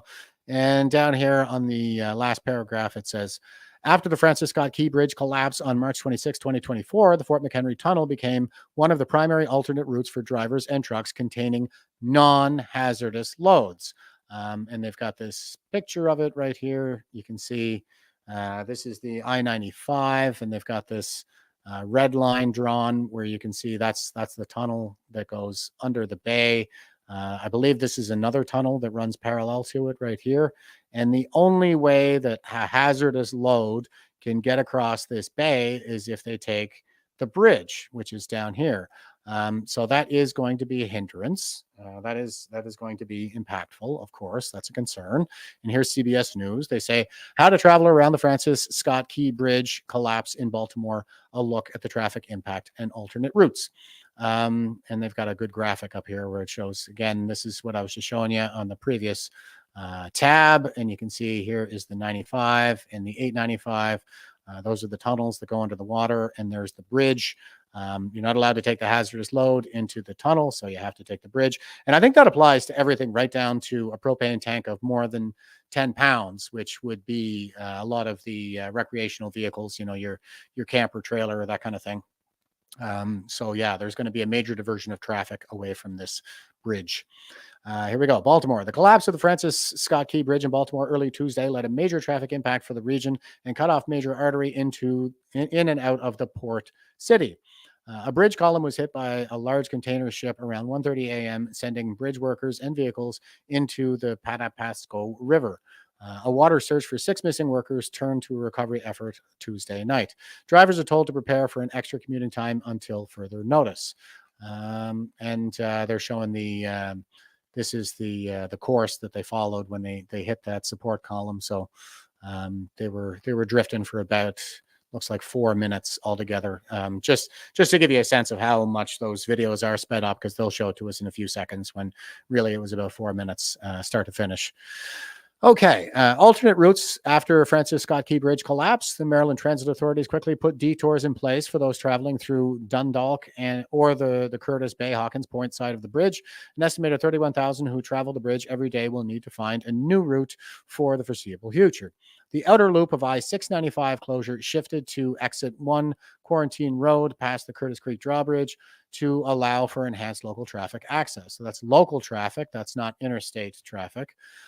The inner loop of I-695 remains closed at MD 157 Pennsylvania Expressway. Additionally, the ramp from MD 157 to the inner loop of I-695 will be closed.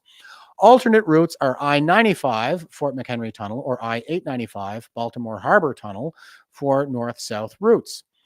Commercial vehicles carrying materials that are prohibited in the tunnel crossings, including recreational vehicles carrying propane, should plan on using I-695, the Baltimore Beltway, between Essex and Glen Burnie. This will allow this will add significant driving time.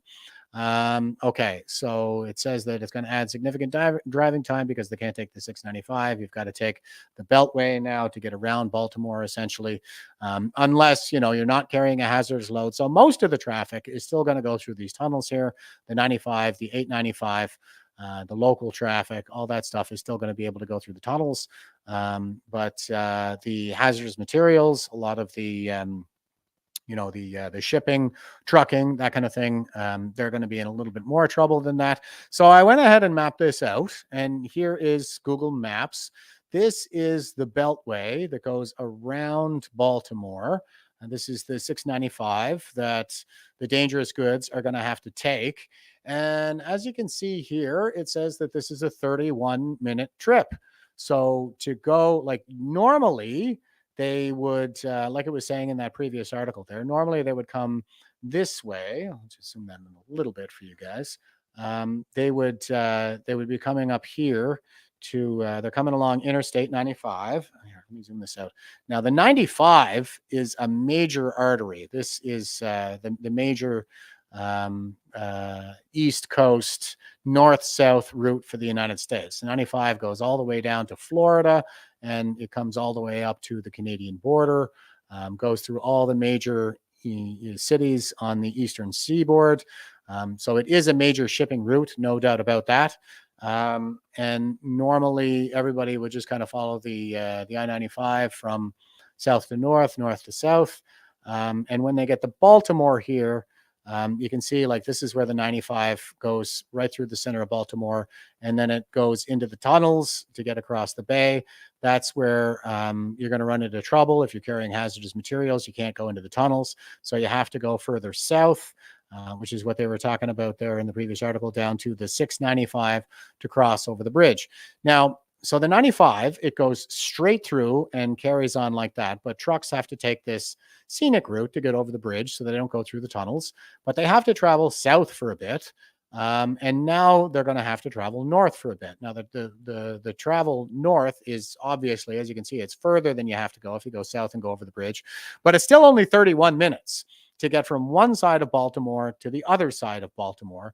And I tried to map this out, but Google is not playing nice with me, just pretending like I can go over the bridge. It won't let me do that. And it just gets to be really messy. But as far as I can tell, it's still going to take you like 20 minutes to get from one side of the bridge to the other and carry on, whereas now it's taking you 31 minutes. So it doesn't look like it's going to be like an insurmountable challenge. Again, it's not going to be, I don't think it's the doomsday that a lot of people are saying it is in terms of the cargo shipping and whatnot. So you've got all these different areas where you can get your cargo ships into just in Chesapeake Bay alone, let alone the rest of the eastern seaboard. And then when it comes to getting the trucks through, there is this alternate route north through the Beltway that's going to add some driving time, but it doesn't look like it's going to add more than about, let's say 20 minutes to your trek across, the United States. So I'm not freaking out about this, guys. All right, and here is Stephen Guilbeault, Minister of Environment, and he is saying this is the result of climate change. The water level rise because of warming oceans, making the boat too tall to get under the bridge. People who fill their cars with fossil fuel caused this catastrophe. This is why by 2035, it will be illegal to use immoral vehicles in Canada. Thank you, Stephen Guilbeault. And this is the parody account, of course. But these guys are pretty good. I like this parody account, so give them a follow. And here's Eva Chipwick, and she says, why is the Minister of Immigration posting this strange open letter about carbon pricing? So Mark Miller was, this was something that came out yesterday about the carbon pricing.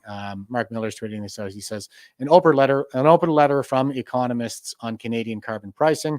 Quote, what the evidence shows, not only does carbon pricing reduce emissions, but it does so at a lower cost than other approaches. And Eva is retweeting this.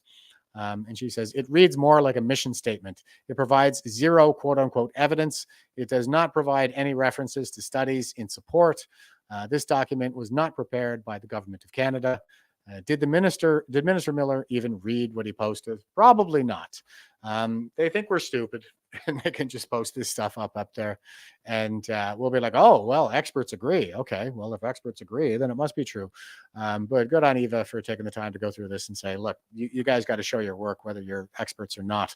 That's how we got into this whole big mess. And to begin with was just taking the expert advice, but they're still trying to push this stuff.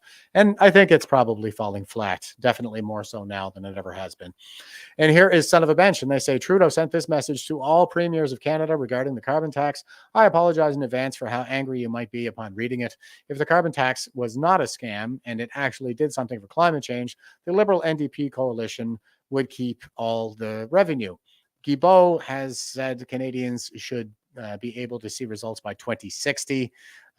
They are placating you with a rebate. It is nothing more than a government-funded money laundering scam. And this is from Trudeau. Oh, I can't make it out, but it's dear premiers, blah, blah, blah, blah, blah. Okay, so that is making the rounds. I think this is another copy of it here. Okay, yeah. Here is Trudeau's letter. Dear premiers, thank you for raising the issue of Canada's carbon pricing system. Our government is acutely aware of the increasing financial pressures facing Canadians. We know that they want us to help make life more affordable. This is exactly why we designed the federal carbon pricing backstop to be revenue neutral to the federal government. The parliamentary budget officer again confirmed that by returning the proceeds through the Canada Carbon Rebate, 8 out of 10 families get more money back than they pay, with the low and middle income households benefiting the most. As the price on pollution increases, so does the Canada Carbon Rebate. Which means Canadian families can expect more money in their bank accounts on a quarterly basis. Rebates are about to go up. Yeah, okay, whatever, dude. And again, they're not going to show their work. They're just going to say this expert says as much. Yeah. Here is Wide Awake Media. And this is coming from the U.S., I'll just go ahead and play the clip here. This is pretty golden. Secretary, in 2015 at the Paris Climate Conference, you said that if all industrial nations go to zero emissions, it wouldn't be enough. And then at the White House's climate. Okay, I'm going to go to a question before we get into this. Cassia is saying, apparently an expert said that every ship has a backup generator. What happened to this one? Yeah, there are backup generators, and then there are APUs, and then there are UPSs. So with a UPS, that's an uninterruptible power supply. That would be something that you would use like in a network environment, in a computer environment, in an environment where you have like sensitive equipment like that, so that if you have a power outage, then from the perspective of the equipment, it's unseen. Because like a UPS would be, it would be using commercial power to charge a battery bank, and then using the DC power from that battery bank to generate another sine wave, basically like your 120 volts, 60 hertz standard, power in North America. So the power that is being sent to your equipment is not really the commercial power that's coming in. It's something that's being taken off a battery bank that is being charged by your commercial power. And if commercial power goes out, then that UPS will keep the power going long enough for an APU to kick in. Now, an APU is an alternate power unit, which is a backup generator that is designed to come on automatically.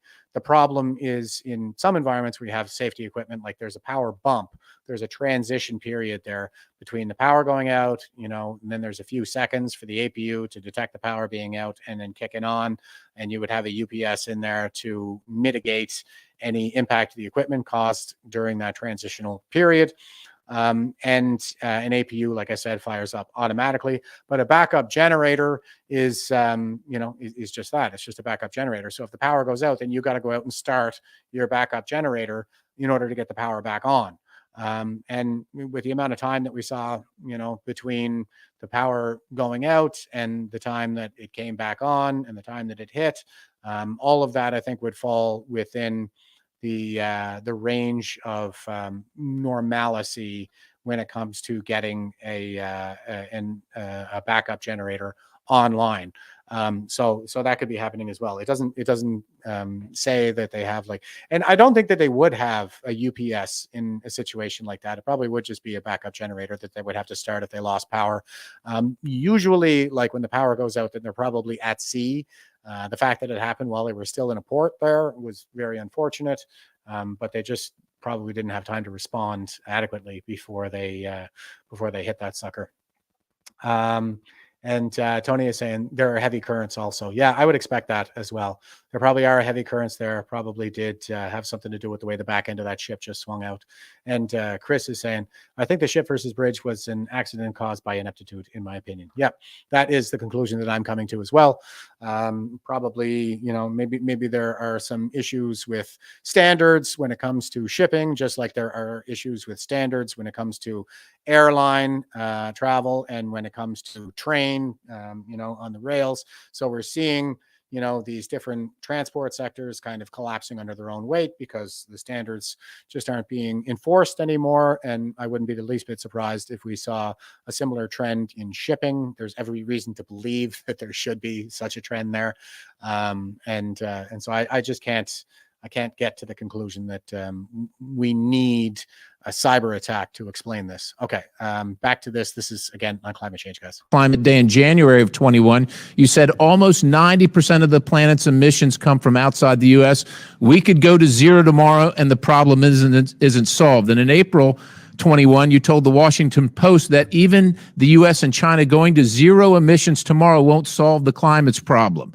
Then in April of 21, you said that global net zero is not enough and that CO2 must be removed from the atmosphere. How much is the correct amount of CO2? Let me explain to you, if I can, so you understand exactly what I said. It's close, but it's not quite exactly what I was saying. Can you what I'm tell saying, me what let the me correct tell you what I'm amount saying. is? I'm going to tell you what the correct. Here's how it works. Because we have put, I'd forget the exact number of tons, millions of tons of CO2 and other greenhouse gases are now in the atmosphere. They're there. And every day we're adding more. And so every day the heat is going up and we have to figure out how we're going to, tame the monster here.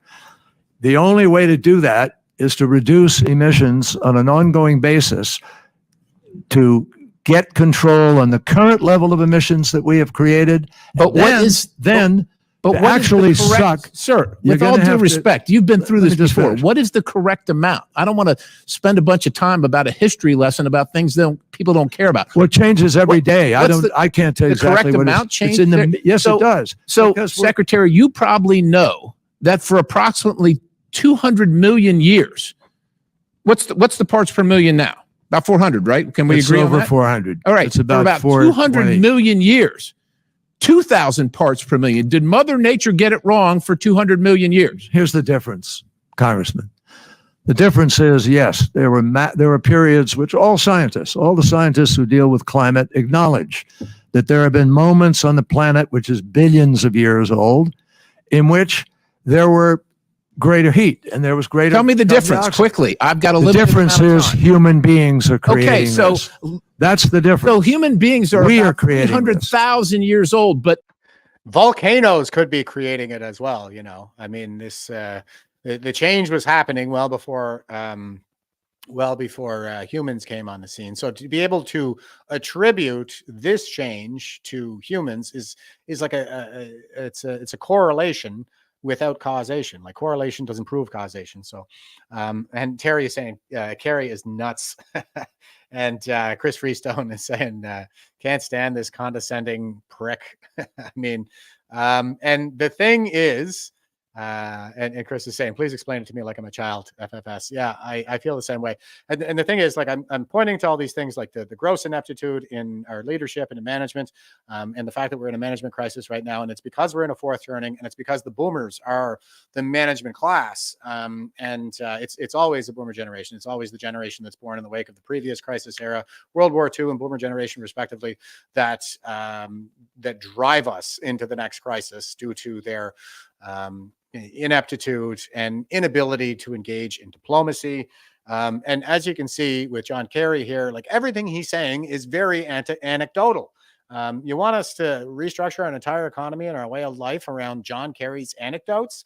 I think you need to do better here, John Kerry. Like he should have this kind of data at his fingertips. This has been his whole hobby horse for decades, and you think he'd be able to answer these questions with some detail, but instead it's all just kind of Reader's Digest level anecdotes. But during these periods of time where it was 2,000 parts per million, life existed. As a matter of fact, we're in one of the lowest not periods. human beings Mr. walking Secretary, around. We're in No. one of the lowest periods of carbon in the atmosphere in not only recorded history, in the history of life existing on the planet. In December of 2022, you told the Washington Post we need to remove 1.6 trillion tons of carbon dioxide from the atmosphere via direct air capture. The cost for that is about $1,000 per ton, or $1.6 quadrillion. Now, you said you didn't know, but since 2015, since the last El Nino, about 500 billion tons have been emitted into the atmosphere. During that same period of time, 2015, if you look at the temperature graph, this is from NOAA. The temperature has gone down. Show the next slide. This is from NASA satellite data. Temperature has gone down. You want to have the American taxpayers, my constituents that are having a hard time afford their groceries, pay for a car, buy a new home, spend $1.6 quadrillion to fix a problem that A, doesn't exist, and as a matter of fact, you might be exacerbating because it's unknown. It is unknown at this time the low level of carbon dioxide in the atmosphere that might actually destroy life, because plant life all depends. As you know, Secretary, plant life all depends on CO2. And when we kill it, then we're done too. I yield the balance. Congressman, let me just say that I don't agree with what you're saying out there for any number of reasons. I don't have time to go into all of them now, but I'll just tell you point blank that the difference between the periods you're looking at in terms of heat, et cetera, and human input is night and day, number one. Number two, why do you think 195 countries in the world, their prime ministers, their presidents? Because they're grifting like you are, sir. That's a pretty shocking statement, that you believe that all the scientists in the world are grifters, honestly. Not all scientists agree with you, Mr. Secretary. 98% of all the scientists in the world. Science isn't about agreement. It's not about consensus. You know that. Yeah, all the scientists who get grants to study climate agree. This is the hustle, guys. And a couple more questions coming in on the ship there in Baltimore. But he said Bullrock is saying all ships have manual controls as well, or so I would think.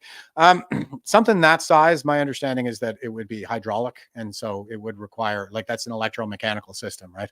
So it would require power in order to run the hydraulics. Yeah, I think it was, and yeah, I mean, there should be fail safes and blah, blah, blah, all this stuff. We're talking about a very short period of time here, like between them first losing power and it hitting the pylon that brought down the bridge. It's a really short period of time. And I think a lot of these fail safes are adequate for open water, but for something like this to happen inside a port, just as you're leaving the bay, so near, like they just didn't have time to recover. There's always going to be, I don't think that the transition would be seamless, onto backup systems. They probably would drift a little bit, and that's what happened here. Is they drifted a little bit while they were trying to get backup systems online or trying to restore power, and it was just enough for them to hit the bridge. Okay, and here is Justin Trudeau's ego. And he says, in the aftermath of the hashtag Baltimore Bridge collapse, we want our citizens to feel safe. That's why we're announcing that Canadian bridges are, quote, safe and effective, close quote. Why did clinical trials and inspections on all our bridges, we did clinical trials and inspections on all our bridges in 1 hour. And if you ask questions, you're a racist science denier who takes up space. Well done, Justin Trudeau's ego. And they're just showing a clip here of the aftermath of the ship hitting the bridge. And you can see it's a very sizable ship, right? So anyway, the whole bridge came down. Definitely, I think, historic, but at the same time, no reason to think it's anything but an accident. And speaking of keeping people safe, Justin Trudeau, here is CTV News, and they say nearly 9% increase of firearms crimes in Canada. Report. Violent crime involving a firearm in Canada are increasing. A new report by Statistics Canada suggests. According to the agency, there was an 8.9% increase in firearms-related violent crimes per 100,000 people in 2022. The 2022 rate of firearm-related violent crime is the highest since comparable data were first compiled in 2009, the report published on Tuesday reads. StatsCan is using the Uniform Crime Reporting Survey and the Homicide Survey for its analysis. Okay, and they got a whole article here on all the different stuff. Here's 2022 incidents, Canada overall, 13,937 versus 2021 incidents, 12,566. So that's up substantially. And I guess, like, hey, if the problem is guns, then your C-21 gun confiscation agenda should have taken care of this problem, right? Well, no. As a matter of fact, gun crime goes up the more you regulate firearms. And armed societies are polite societies, after all. And speaking of polite societies, here's a clip from the U.S. Dear Canadian law enforcement, this is FY Make Me, says, or FY Make Me, says, Dear Canadian law enforcement, take notes. This is the proper way to deal with a home invasion. Until you step up your game, F you at Toronto Police and the see you next Thursday MFer that raised you, i.e. Liberal Party. Yeah, so, I mean, the Toronto Police are telling people to just leave their car keys at the door to make it easier for thieves to steal, because if they come into your house, then you, God, I mean, you keep yourself safe by making it easier to steal from you. I mean, just unbelievable. But here is an appropriate response coming out of law enforcement in the United States. And I want to say, as to the person, we don't know which homeowner shot at him. I guess they think that they did something wrong, which they did not. If somebody's breaking in your house, you're more than welcome to shoot them in Santa Rosa County. We prefer that you do, actually. So whoever that was, you're not in trouble. Come see us. We have a gun safety class we put on every other Saturday. And if you take that, you'll shoot a lot better, and hopefully you'll save. And I want to say, I like that. You'll shoot a lot better. You should come and take our course so you can hit them next time and save us a bunch of money in law enforcement and prison terms. Okay, and Here is Ollie London. They say Canada's Deputy Prime Minister Chrystia Freeland exhibits bizarre behavior at press conference in Community Centre in Vancouver. Freeland repeatedly twitches and displays erratic body movements while she stands next to Trudeau. Pretty standard day in Liberal La La Land. Good morning, everyone, and welcome to Vancouver South. Before I begin, I want to acknowledge that we are on the unceded territory of the Coast Salish peoples. Land acknowledgement again. Hello, we're communists, and nobody deserves to live in Canada. Musqueam, Squamish, and Tsleil-Waututh First. Yeah, Twitchy the wicked twitch of the WEF. And here is Justin Trudeau himself, the real Justin Trudeau. Says the economy should be recognized and rewarding the work of young Canadians, just as it did for their parents and grandparents. That's what this budget is all about. Yeah, I mean, at least there is some acknowledgement for the fact that it is young people who are getting the shaft right now, and older generations. The boomer generation in particular has made off like bandits. And well, what are the rest of us supposed to do? What are the young people supposed to do? They're supposed to rent from them. And basically, if you're under 35 and you don't own a home right now, I think you're losing hope, right? But here is some hopium from the cuttlefish crime minister himself. Trudeau warning. When I first decided to run for office, one of my biggest motivations was working to create a Canada that young people saw themselves in. Because the 21st century belongs to this generation of young people, and Canada's future success depends on theirs. As Prime Minister, I've never lost sight of that. Whether you're just finishing school, starting your career, or raising a family, you, as a young Canadian, are the heartbeat of our economy. You power our growth, and you deserve an economy that gives you a fair shot at success. But this moment we're all living in is throwing big challenges your way. How can you save up for a home when rent is eating up so much of your paycheck? How can you get ahead when the cost of groceries, utilities, and everything else takes a bigger and bigger bite out of your wallet? That's not right, and it's not fair. So we're going to roll up our sleeves and work like hell. And we're going to tell you about what we're doing to fix it over the next 2 weeks in Canada's 2024 budget.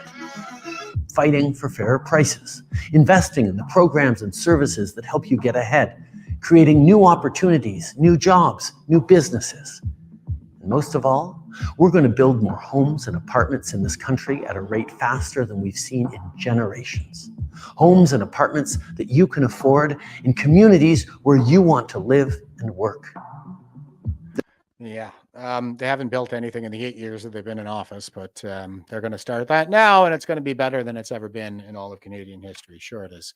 So here is Lord Animus of Diaglon, and they're saying Mayor of Guelph at Cam Guthrie advocating for concentration camps.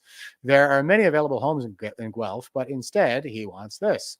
These structures do not include any basic amenities, not even a sink, a toilet, or a shower. Yeah, and this is, I think, their affordable housing solution. This is their idea of providing opportunity to the young people in Canada here. And this is an article, a screenshot from an article. Title is City Looking for Landowners Willing to Host a Homeless Encampment. Volunteer property owners sought as city officials look for a temporary structured encampment spot for a minimum of 3 years. Oh, God. So well done, everybody. Way to provide solutions. Well, I mean, they are the problem, so you can't expect the solution to come from them. And this is Wall Street Silver. This is a pretty big account, and he's tweeting out, this is about Canada. He says, quote, I'm refusing to pay my taxes for the 3rd year. Okay, he's got a bunch of quotes in here. I'm just going to go ahead and play this. This person looks like she's probably Gen X, but here we go. So I'm refusing to pay my taxes for the 3rd year, and I know normally folks get into a lot of fucking shit, a lot of financial debt and stuff, not paying their taxes, but you know what? I can't do it, and I'll tell you why. First of all, I didn't vote for this government. I don't approve for what's happening with my money that I'm working so fucking hard for, because I'm not fucking seeing it. My bills are growing. I can't freaking afford to exist in Canada anymore, pretty much. And like, in all honesty, like, I probably could if I, put much of my energy into working 70 hours a week and giving a shit about this kind of a lifestyle. But I truly don't. Like, I truly stopped giving a shit about contributing to this system. And that includes doing my fucking yearly income tax. It used to be a time of joy because I used to get a lot of money back. But in the last several years, I've had to pay. And I'm not going to fucking continue to pay into a fucking system, into a government that is just creating life, like just creating a lot of difficulty in our lives in Canada. Like are we living in the Twilight Zone or something? I don't support this government, and I don't support this system of, just giving so much of our energy into a system that just sucks and wants more. And these leaders who are just spiritual toddlers who have their agenda. Yeah. So I think people are kind of waking up. Like, it's starting to hit home, guys. This is from the whatever these are, these shacks that they're proposing people live in, to people like this person has probably been around and working for quite a while. They're having a tough time getting by. So pretty sad state of affairs out there. And here is Mr. Wonderful. And he did an interview there recently where he really called them out on this. Says Kevin O'Leary, Trudeau is crippling the economy. Okay, let's go ahead and hear what he's got to say. And you look at the natural resources the country has, per capita, it's one of the richest countries on earth, run by complete idiots. And there's no other way to put it. You might as well tell the truth. It's so important that Justin Trudeau be thanked for his service and then removed from office. And an election will be coming in the next 18 months. He is the worst manager Canada has ever had. Total incompetency underneath him in the cabinet seats, total incompetency in almost every mandate. Absolutely the worst I've ever seen. The very, very, very worst. And I think the Canadian people are starting to see how horrific this management team is. And it's very important. And listen, he's been a wildly successful politician, but the derivatives you're talking about are part of this complete incompetency of managing Canada's biggest business, Canada itself. This is a totally incompetent government from the top down. The worst managers in the country's history. You just reminded me, Canadian billionaires Pierre Lassonde and Frank Giustra have been vocal with a huge media campaign, urging the Fed, saying they have to force pensions to fund Canadian mining, saying they're more invested in China than in Canada itself. What do you make of that? Should the pension funds be invested in one of Canada's greatest resources, mining? They can't get anything done. That's the problem. It's not just Canadian pension plans, it's sovereign wealth funds from all around the world. I'm in the business of building data centers because we need data centers all around the world because of the advance of AI. We've only got 8% of what we need. An AI data center is a $3.6 billion project, 100 megawatts. Canada should have at least 5 of them. There are none of them going on right now because you can't get energy permits. That's controlled by Trudeau's government. And so you don't even try. You wouldn't even waste your time trying to go through the regulatory process of getting a permit issued. There's nothing going to happen in Canada till Trudeau's gone. No one is going to risk capital there. You cannot get anything done in Canada, not in mining, not in data centers, not in anything to do with the federal government. They are the worst managers on earth. They are crippling the Canadian economy with mismanagement. Look at any measure you have during Trudeau's tenure. It just gets worse every single year.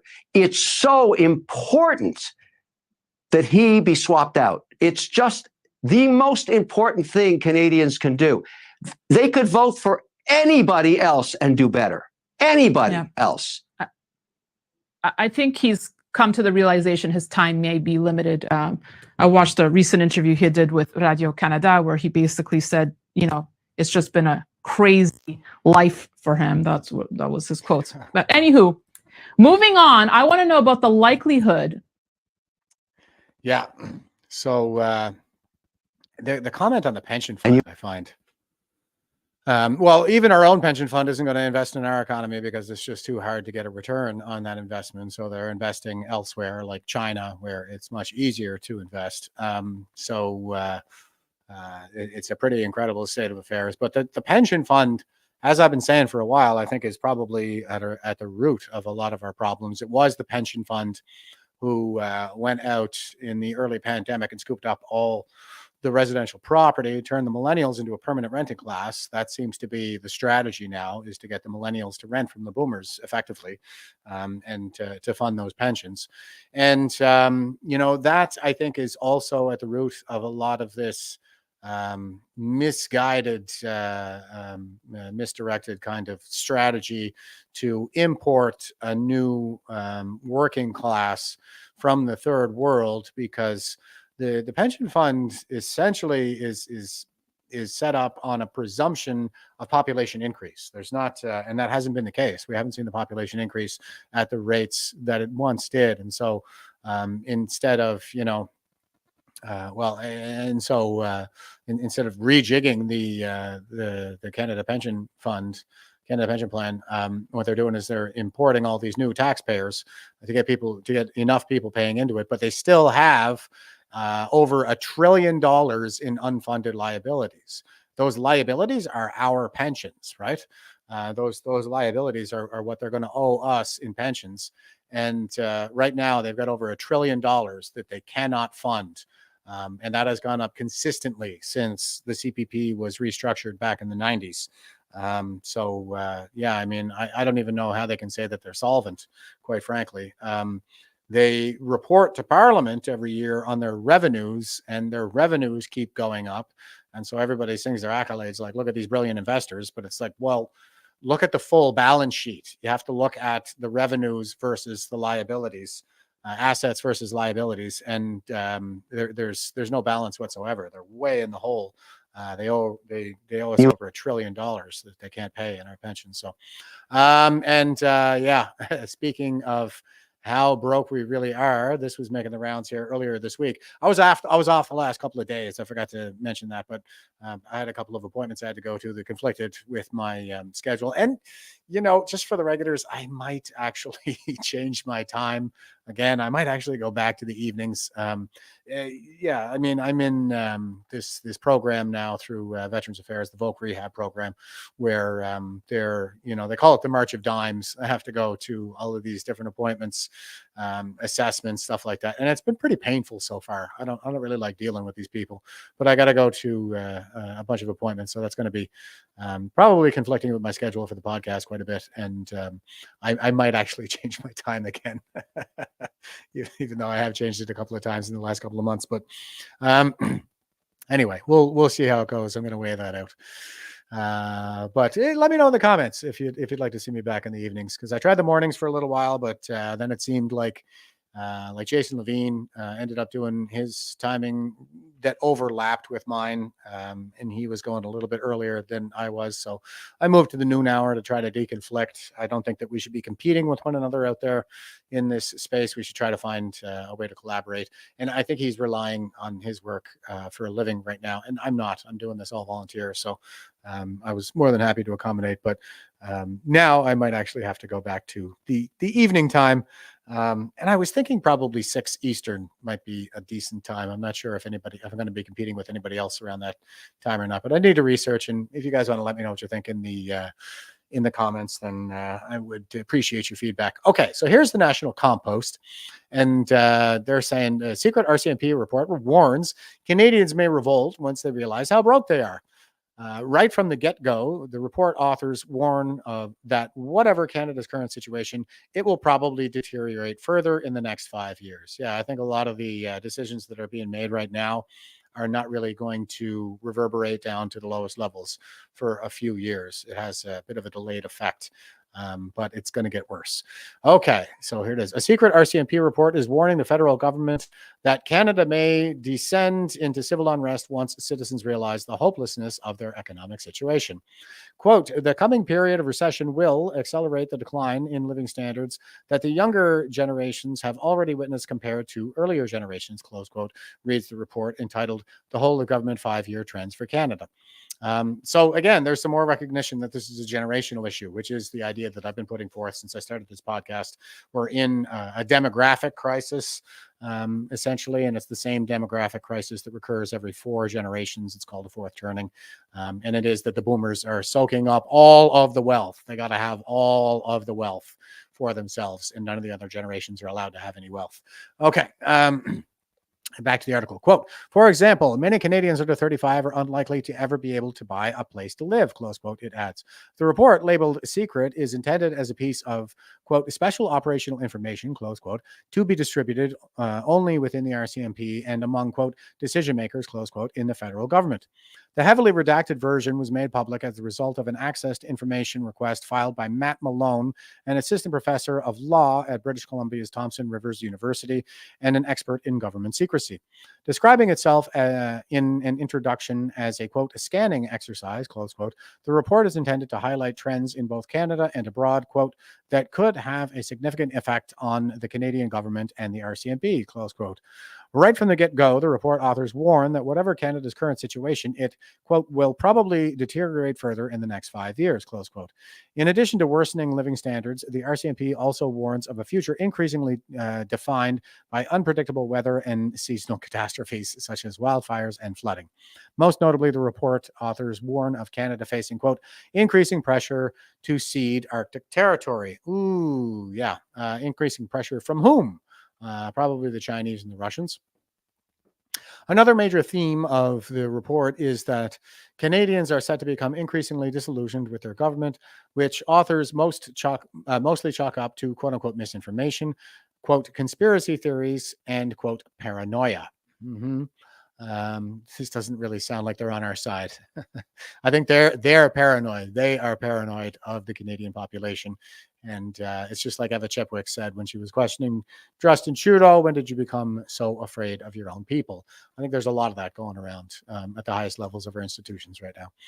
Quote, law enforcement should expect continuing social and political polarization fueled by misinformation campaigns and an increasing mistrust for all democratic institutions, close quote, reads one of the report's, quote, overarching considerations, close quote. Ironically, among the report's more heavily redacted sections is one carrying the subtle, quote, erosion of trust, close quote. Quote, the past 7 years have seen marked social and political polarization in the Western world, close quote, reads a partial first sentence with the entire rest of the section deleted by government censors. The censor's pen also deleted most of the section warning about, quote, paranoid populism, close quote. Quote, capitalizing on the rise of political polarization and conspiracy theories have been populists willing to tailor their messages to appeal to the extremist movements, close quote, reads the section's one non-redacted sentence. Oh, really? Who are these populist leaders? Are they Pierre Poilievre, Maxime Bernier? What are we talking about here? In terms of declining living standards and inaccessible home ownership, the RCMP's warnings are indeed in line with available statistics. Canadian productivity, measured in terms of GDP per capita, has been trending downward since at least the 1980s, but this has accelerated dramatically in recent years as per worker productivity rises in many of our peer countries.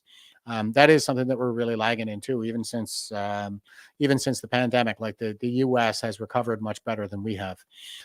An analysis last year by University of Calgary economist Trevor Toome found that if Canada had merely kept pace with the U.S. productivity growth for the last 5 years, Canadian per capita earnings would be $5,500 higher than they are now. Meanwhile, housing affordability has reached, quote unquote, worst ever levels in most of Canada's major markets, according to a December analysis by RBC.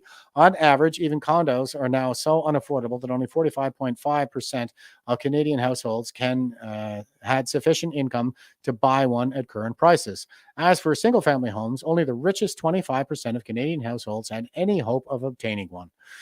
Quote, economic forecasts for the next 5 years and beyond are bleak, close quote, reads the RCMP's assessment of the rest of the decade, even adding a quote from French President Emmanuel Macron that, quote, the end of abundance, close quote, is nigh. Yeah, we're nearing the end of abundance era. That was Emmanuel Macron. But just sad and sick. Like, we had all of this abundance once upon a time. Once upon a time, there was opportunity for everybody, but now it's all for boomer, all for boomer, all for boomer, all for boomer. Okay, and moving on. Here's Ian Miles Chong. I wanted to point to this because this is a lot of the trends that we're seeing here in Canada, like they are probably worse here than they are in other countries, but this is something that we're seeing across the West. Ian Miles Chong is tweeting out, Scotland's new hate crime act goes into effect in a couple of days, and anyone can report anyone and get them charged for a crime of causing offense. This is obviously going to be weaponized by the woke left to silence and imprison anyone who does not buy into delusion of transgenderism. But here's the thing. Hamza Yousaf's Orwellian law isn't just made for them, nor is it limited to offenses of that nature. Anyone can report anyone else for anything if it causes them personal offense. Expose the law for the farce that it is, abuse it. Report everyone for any reason. The police won't be able to handle any of these cases. They'll have no choice but to repeal it. Yes, please. Let's everybody do that. And the same goes for our Bill C-63. So these Orwellian laws are coming into effect across the West. And, I think the Ian Miles Chong is probably spot on here where he says, just make a mockery of the whole system and file endless complaints. Overwhelm it. That is the ticket right now, is I think we need to overwhelm the system. And here's Ian Miles Chong again, and he says, the media is lying about Donald Trump with this narrative about bloodbath if he loses the election. He is very clearly talking about the car manufacturing industry before and after he used the word. You have to be extremely disingenuous to take what he's saying out of context, and that's exactly what the media is doing. They're all running with the same lie. And Joe Rogan did an interview there recently, I think, where he was playing this clip. And it's like we're not operating on a common set of principles, a common ideology anymore. And his guest, I don't know who the hell he was, but he was saying, no, he's talking about a massacre, a real bloodbath. And it's like, no, he's just using it figuratively, metaphorically. So Mexico has taken, over a period of 30 years, 34% of the automobile manufacturing business in our country. Think of it, went to Mexico. China now is building a couple of massive plants where they're going to build the cars in Mexico and they think that they're going to sell those cars into the United States with no tax at the border. Let me tell you something to China. If you're listening, President Xi, and you and I are friends, but he understands the way I deal, those big monster car manufacturing plants that you're building in Mexico right now, and you think you're going to get that, you're going to not hire Americans, and you're going to sell the cars to us. No, we're going to put a 100% tariff on every single car that comes across the line, and you're not going to be able to sell those cars. If I get elected, now, if I don't get elected, it's going to be a bloodbath for the whole, that's going to be the least of it. It's going to be a bloodbath for the country. That'll be the least of it. But they're not going to sell those cars. They're building massive factories. A friend of mine. Okay. Now, I got a little issue here with my StreamYard. Just bear with me, guys. I had a spammer. I think I caught them very early. Okay, so as you can see, Donald Trump is just kind of doing what Trump does. He's speaking figuratively, and the left will take him literally when he speaks figuratively, and figuratively when he speaks literally. Here is the list of headlines. Trump says there will be a bloodbath if he loses the election. Trump says some migrants are, quote, not people, and predicts a, quote, bloodbath if he loses. Trump says there will be a bloodbath if he doesn't get elected in November as he campaigns for GOP's Bernie, blah, blah, blah. CNN, Trump warns of a bloodbath for auto industry and country if he loses the election. NDTV, Donald Trump warns of a bloodbath if he's not elected. Joe Biden response.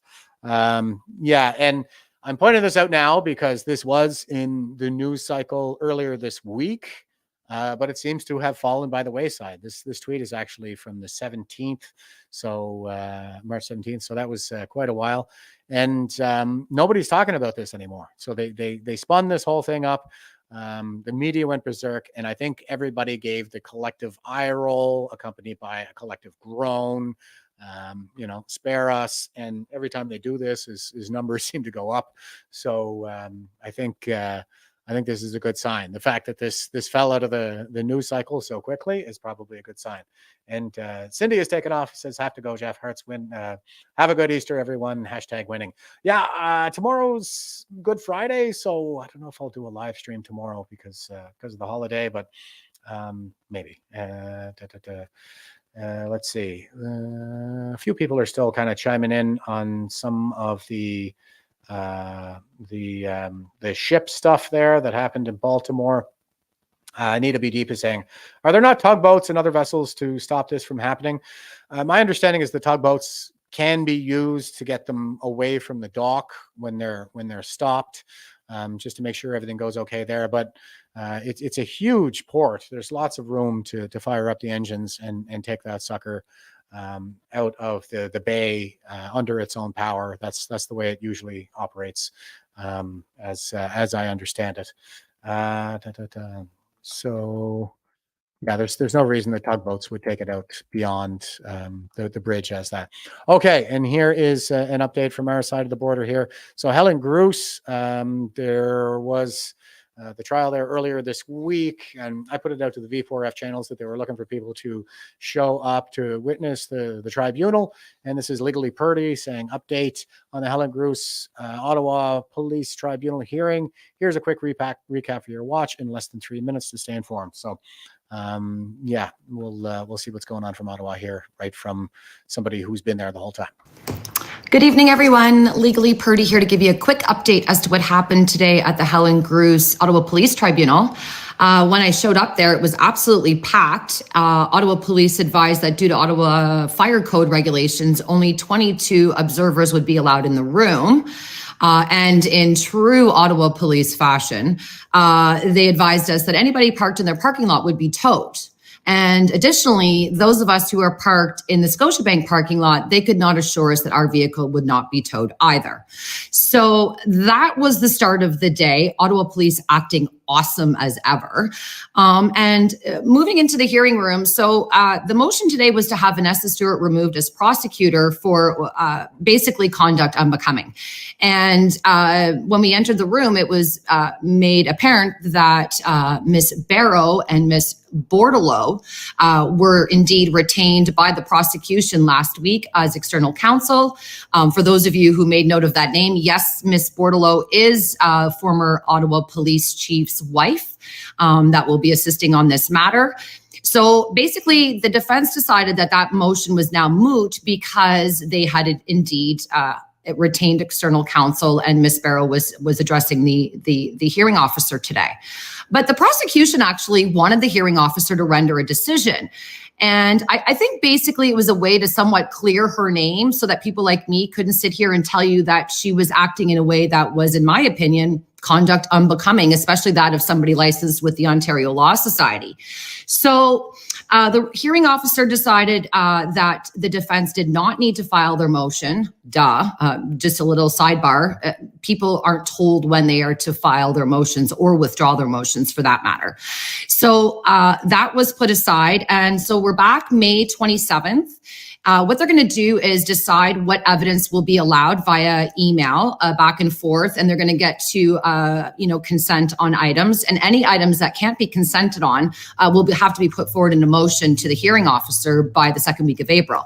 Now, from my experience with Ottawa Police, I don't see them consenting on anything that they actually are going to require to mount a solid defense for Ms. Gruce. So we will see. So we're back May 27th. And we will know what evidence has been allowed and not allowed by then. And Helen Gruce is set to take the stand shortly after the proceedings begin. So thank you very much for following. You're all wonderful. Honestly, I have the best ex followers out there. Thank you.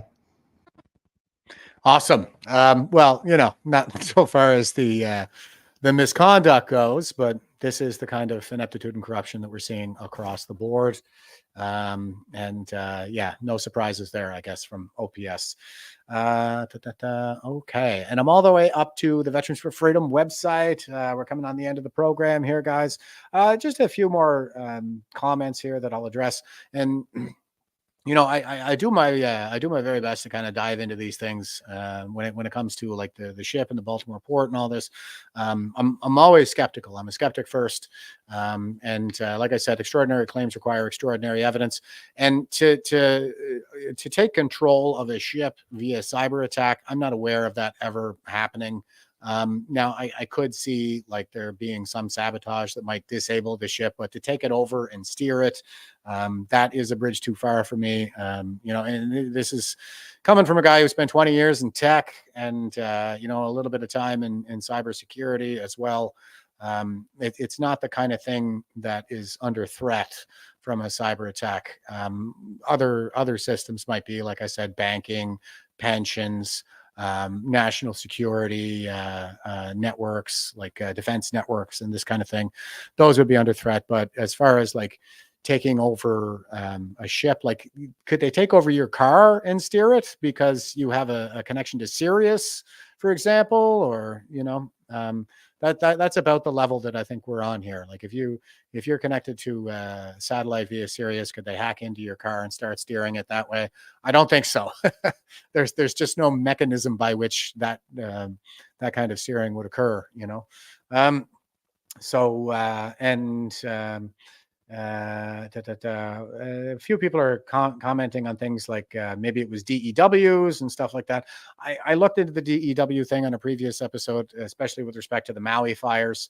That all kind of turned out to be bunk as well. Like some people were putting blue T-shirts in the rubble and saying, look, this blue T-shirt didn't even burn because it's DEWs. And it's like, well, it did burn is all of the material around that T-shirt. What would burn that T-shirt would be the flames from the fire. So clearly somebody just put that blue T-shirt in there after the fire and tried to get some clicks on the video.